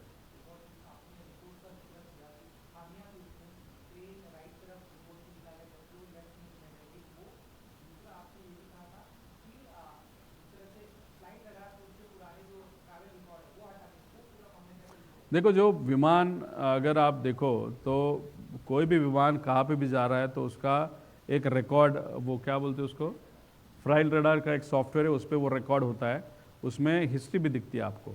लेकिन जब से हम प्रेजेंटेशन लेना चालू कर दिए तब पूरी हिस्ट्री, दादा के फ्लाइट का भी है, दादा का फ्लाइट का एक्सीडेंट हुआ है तो उसकी हिस्ट्री निकालने की कुछ ज़रूरत है क्या, तो नहीं, तो वो हिस्ट्री निकाल दी, बाकी सब प्लेन की हिस्ट्री वहाँ पे निकाल दी। अभी किसी को पता नहीं चलता कौन सा प्लेन कहाँ पे वहाँ पे जा रहा है। तो अभी वो अगर आप हिस्ट्री निकाल रहे हो तो डेफिनेटली आपके मन में डाउट है कि हमारी चोरी कहाँ पे तो पकड़ी जाएगी, तो वो एक एंगल उसको था। दूसरा विषय क्या था? अभी देखो, लेफ्ट बैंक मतलब लेफ्ट विंग नीचे जाता है, राइट बैंक मतलब राइट विंग नीचे जाता है। अगर आप देखो तो वो जो रनवे है उसके लेफ्ट साइड को वो प्लेन क्रैश हुआ, ये सही बात है। लेकिन उन्होंने बोला बहुत सारे ट्रीज थे, उस ट्रीज को वो डैश हुआ, उसके बाद वो एक्सीडेंट हुआ, तो वहाँ पे तो ट्री नहीं, वो तो हमने प्रूव किया। और फिर वो राइट बैंक हुआ था, ऐसे रिपोर्ट में बताया। लेकिन अगर आप वीडियो देखो तो left bank okay left side को वहाँ पे वो क्रैश हुआ था। अगर आप इन्वेस्टिगेशन कर रहे हो तो अच्छी तरीके से तो करो, यहाँ पे कुछ भी आप इंफॉर्मेशन दे रहे हो और इस इंफॉर्मेशन पे सीबीआई और सीआईडी फर्दर इन्वेस्टिगेशन करने वाला है, तो पहला ही इन्वेस्टिगेशन अगर फ्लॉ आप कर रहे हो तो आगे जाके न्याय कैसे मिलेगा? इसीलिए तो वीके सिंह ने मेरे बंदे को फोन करके वहां पे गाली देके नीचे से लेके ऊपर तक लोग हमारे हाथ में हैं, और एआईबी ने रिपोर्ट दिया ना, मतलब उनका रिलायंस जो है वो रिलाय किस पे हो रहे हैं, तो एआईबी के रिपोर्ट पे, डीजीसीए पे वो रिलाय हो रहे हैं। इसलिए हमारा कहना है कि इंटरनल कमेटी 11 के अंतर्गत वो रिसर्च नहीं होना चाहिए, वो 12 के अंतर्गत चाहिए, और हमारी भी इन्वेस्टिगेशन वैसी होनी चाहिए, एक अलग बॉडी के माध्यम से, एक अलग बॉडी वहाँ पे करके। और जो अहमदाबाद में एक्सीडेंट हुआ था वो भी 12 के अंतर्गत वो इन्वेस्टिगेशन होना चाहिए, क्योंकि डीजीसीए के बहुत सारे लोग भी इसमें जिम्मेदार है, ऐसे हम सबका कहना है। देखो, जब सुशांत सिंह राजपूत का विषय या उनका इन्वेस्टिगेशन ये सीबीआई के देने की बात हुई थी, तब बिहार के मुख्यमंत्री, तब उस टाइम इलेक्शन भी था बिहार में, उन्होंने एक प्रस्ताव केंद्र सरकार को होम मंत्रालय वहाँ पे दिया था। आज भेजा, 2 दिन के बाद सुशांत सिंह के बारे में सीबीआई का इंक्वायरी का प्रस्ताव ये 2 दिन में एक्सेप्ट हो गया। अभी महाराष्ट्र का एक बहुत बड़ा नेता इस एक्सीडेंट में अगर गुजर जाता है, उनका इन्वेस्टिगेशन सीबीआई के माध्यम से हो, ऐसे उनके ही पक्ष के लोग चाहते हैं, ऐसे पत्र तो दिया, 18 दिन हो गए, अभी तक सीबीआई के बारे में क्या हुआ किसी को मालूम नहीं। तो ये अभिनेता हो या एक कॉमन मैन हो या नेता हो, सब लोग हमारे लिए इंपॉर्टेंट है। लेकिन इस केस में एक वीआईपी, वो भी राज्य का, अगर 6 बार जो उप मुख्यमंत्री रहा है, और वो जब उनका एक्सीडेंट हुआ तो वो खुद उप मुख्यमंत्री थे, संवैधानिक पद पे वहां पे थे, उनका एक्सीडेंट होने के बाद भी सुशांत सिंह के बारे में 2 दिन में वहां पे रिपोर्ट एक्सेप्ट होता है, लेकिन यहां पे 18 दिन होने के बाद भी वहां पे रिपोर्ट नहीं होता, और 1 महीना होने के बाद भी इन्वेस्टिगेशन कहां पे भी आगे नहीं जा रहा। तो इसके पीछे कौन है, ये हमारी सबकी मांग है या प्रश्न है।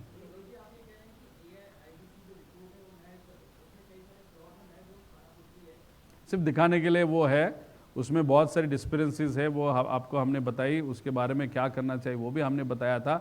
और ये जो इन्वेस्टिगेशन जानबूझ के उसको लेट क्यों किया जा रहा है, क्योंकि ये वीएसआर के लोग, डीजीसीए के लोग साथ में इकट्ठा बैठते हुए पेपर वर्क वहाँ पे कर रहे हैं, मतलब जो गलतियाँ उनकी हुई है वो कुछ छुपाने का काम वो कर रहे हैं, क्योंकि अगर वो गलतियाँ सामने आएगी तो वीएसआर को, तो वीएसआर के ऊपर कार्रवाई करनी ही पड़ेगी, उसके ओनर्स के ऊपर कार्रवाई करनी पड़ेगी। लेकिन ये वीएसआर को अलाउ किया ये डिस्पेरेंसीज या गलतियां करने के लिए, इसलिए डीजीसीए के बहुत सारे बड़े बड़े जो अधिकारी है वो भी इसमें अटकेंगे।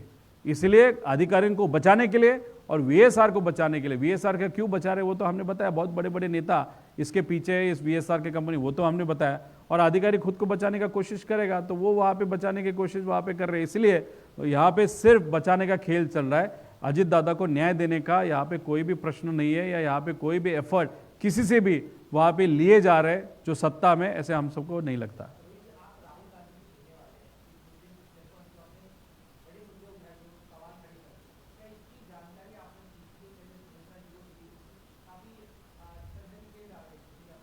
देखो, जय पवार इस केस को बहुत नज़दीक से देख रहे हैं, उन्होंने खुद वहाँ पे ट्वीट किया था एक ऐसा वीडियो जो हमारे पास था, हम प्रेजेंटेशन करने वाले थे, लेकिन उनके पास वो पहले, मेरे से पहले था, तो वो प्रेजेंटेशन फिर उनके बाद मैंने वो वीडियो उनके सोशल मीडिया अकाउंट से ले लिए जो आपको दिखाया था, उस पर कुछ डिटेल्स वहाँ पे।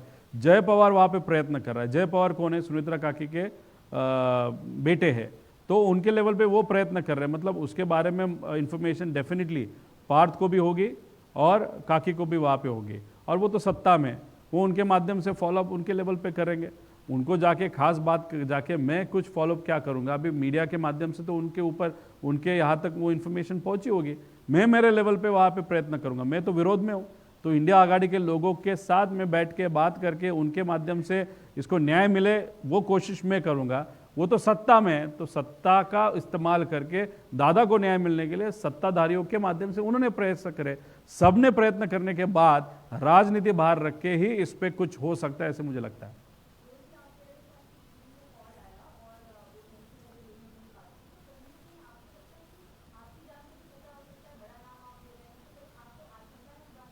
देखो, शंका तो सबको है। मेरे कान पे भी ये आया कि आप थोड़ा सा केयरफुल रहिएगा, लेकिन मैं तो नहीं डरने वाला, मैं हटने नहीं वाला। फैमिली मेम्बर्स को डेफिनेटली वहाँ पे दे आर वेरी केयरफुल। वो मुझे बता रहे हैं कि प्लीज़ बी केयरफुल, अभी बहुत हो गया, इतना आगे क्यों लेके जा रहे हो? जो सत्ता में उनको ही कुछ नहीं पड़ा तो आप क्यों लेके जा रहे हो? लेकिन बाद में वो भी बोल रहे हैं कि नहीं, दादा को न्याय मिलना चाहिए। फिर कार्यकर्ता का कहना है, पदाधिकारी का कहना है। बहुत जगह पे कलेक्टर को, एसपी को, सीपी को वहाँ पे पत्र दिया गया सिक्योरिटी के बारे में। ठीक है, वो सरकार का विषय है, लेकिन मैं तो लड़ते रहने वाला हूँ। जो भी करना है वो करेगा, लेकिन मैं, मेरी जो भी सिक्योरिटी मेरे लेवल पे जो मैं कर सकता हूँ वो तो मैं कर ही रहा हूँ। अभी हमारा लड़ा तो ऐसे चालू रहेगा जब तक अजित दादा को न्याय नहीं मिले।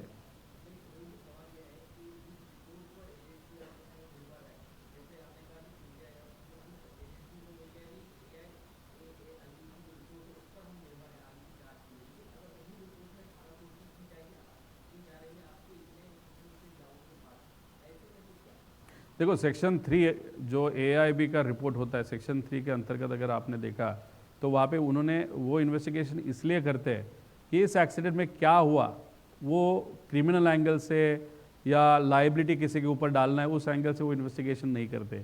आगे जाके ये एक्सीडेंट नहीं होना चाहिए, इसलिए वो इन्वेस्टिगेशन करते हैं। CID के साथ बात करने के बाद उनको हमने बहुत सारे प्रश्न पूछे, ये इन्फॉर्मेशन दी, वो इन्फॉर्मेशन दी, ये डॉक्यूमेंट दिया, वो डॉक्यूमेंट दिया। उन्होंने बोला AIB का रिपोर्ट आने दो, फिर उसके बाद ही हम इन्वेस्टिगेशन को आगे लेके जा सकते हैं। अगर AIB ये DGCA के अंतर्गत आती है, और DGCA अगर ये मंत्रालय एविएशन के अंतर्गत आता है, अगर मंत्री का बहुत बड़ा उसका नेता अगर VSR के साथ कमर्शियली और पर्सनली इन्वॉल्व है, तो कैसे वो नेता या मंत्री अपने DGCA को, AIB को बोलेगा कि ये पारदर्शक पद्धति से या ट्रांसपेरेंट पद्धति से इन्वेस्टिगेशन होना चाहिए? हमारा डाउट है। इसलिए ये DGCA के माध्यम से कुछ नहीं होने वाला। AIB का रिपोर्ट है, उसमें बहुत सारी त्रुटियां हमने वहाँ पे दिखाई, तो रूल 12 के अंतर्गत एक अलग कमेटी बना के ही इन्वेस्टिगेशन ये प्रॉपरली हो सकता है। और 12 रूल के अंतर्गत हम बाहर के इन्वेस्टिगेशन एजेंसी को भी इसमें इन्वॉल्व कर सकते हैं। सिर्फ हमारी ये मांग है, ऐसे नहीं। एयर इंडिया का जो विमान यहाँ पे अहमदाबाद में एक्सीडेंट हुआ था, वहाँ पे भी 200-300 लोगों की मौत हुई थी। उनके लोगों का भी कहना है कि 12 रूल के अंतर्गत ही ये इन्वेस्टिगेशन होना चाहिए। ठीक है, थैंक यू।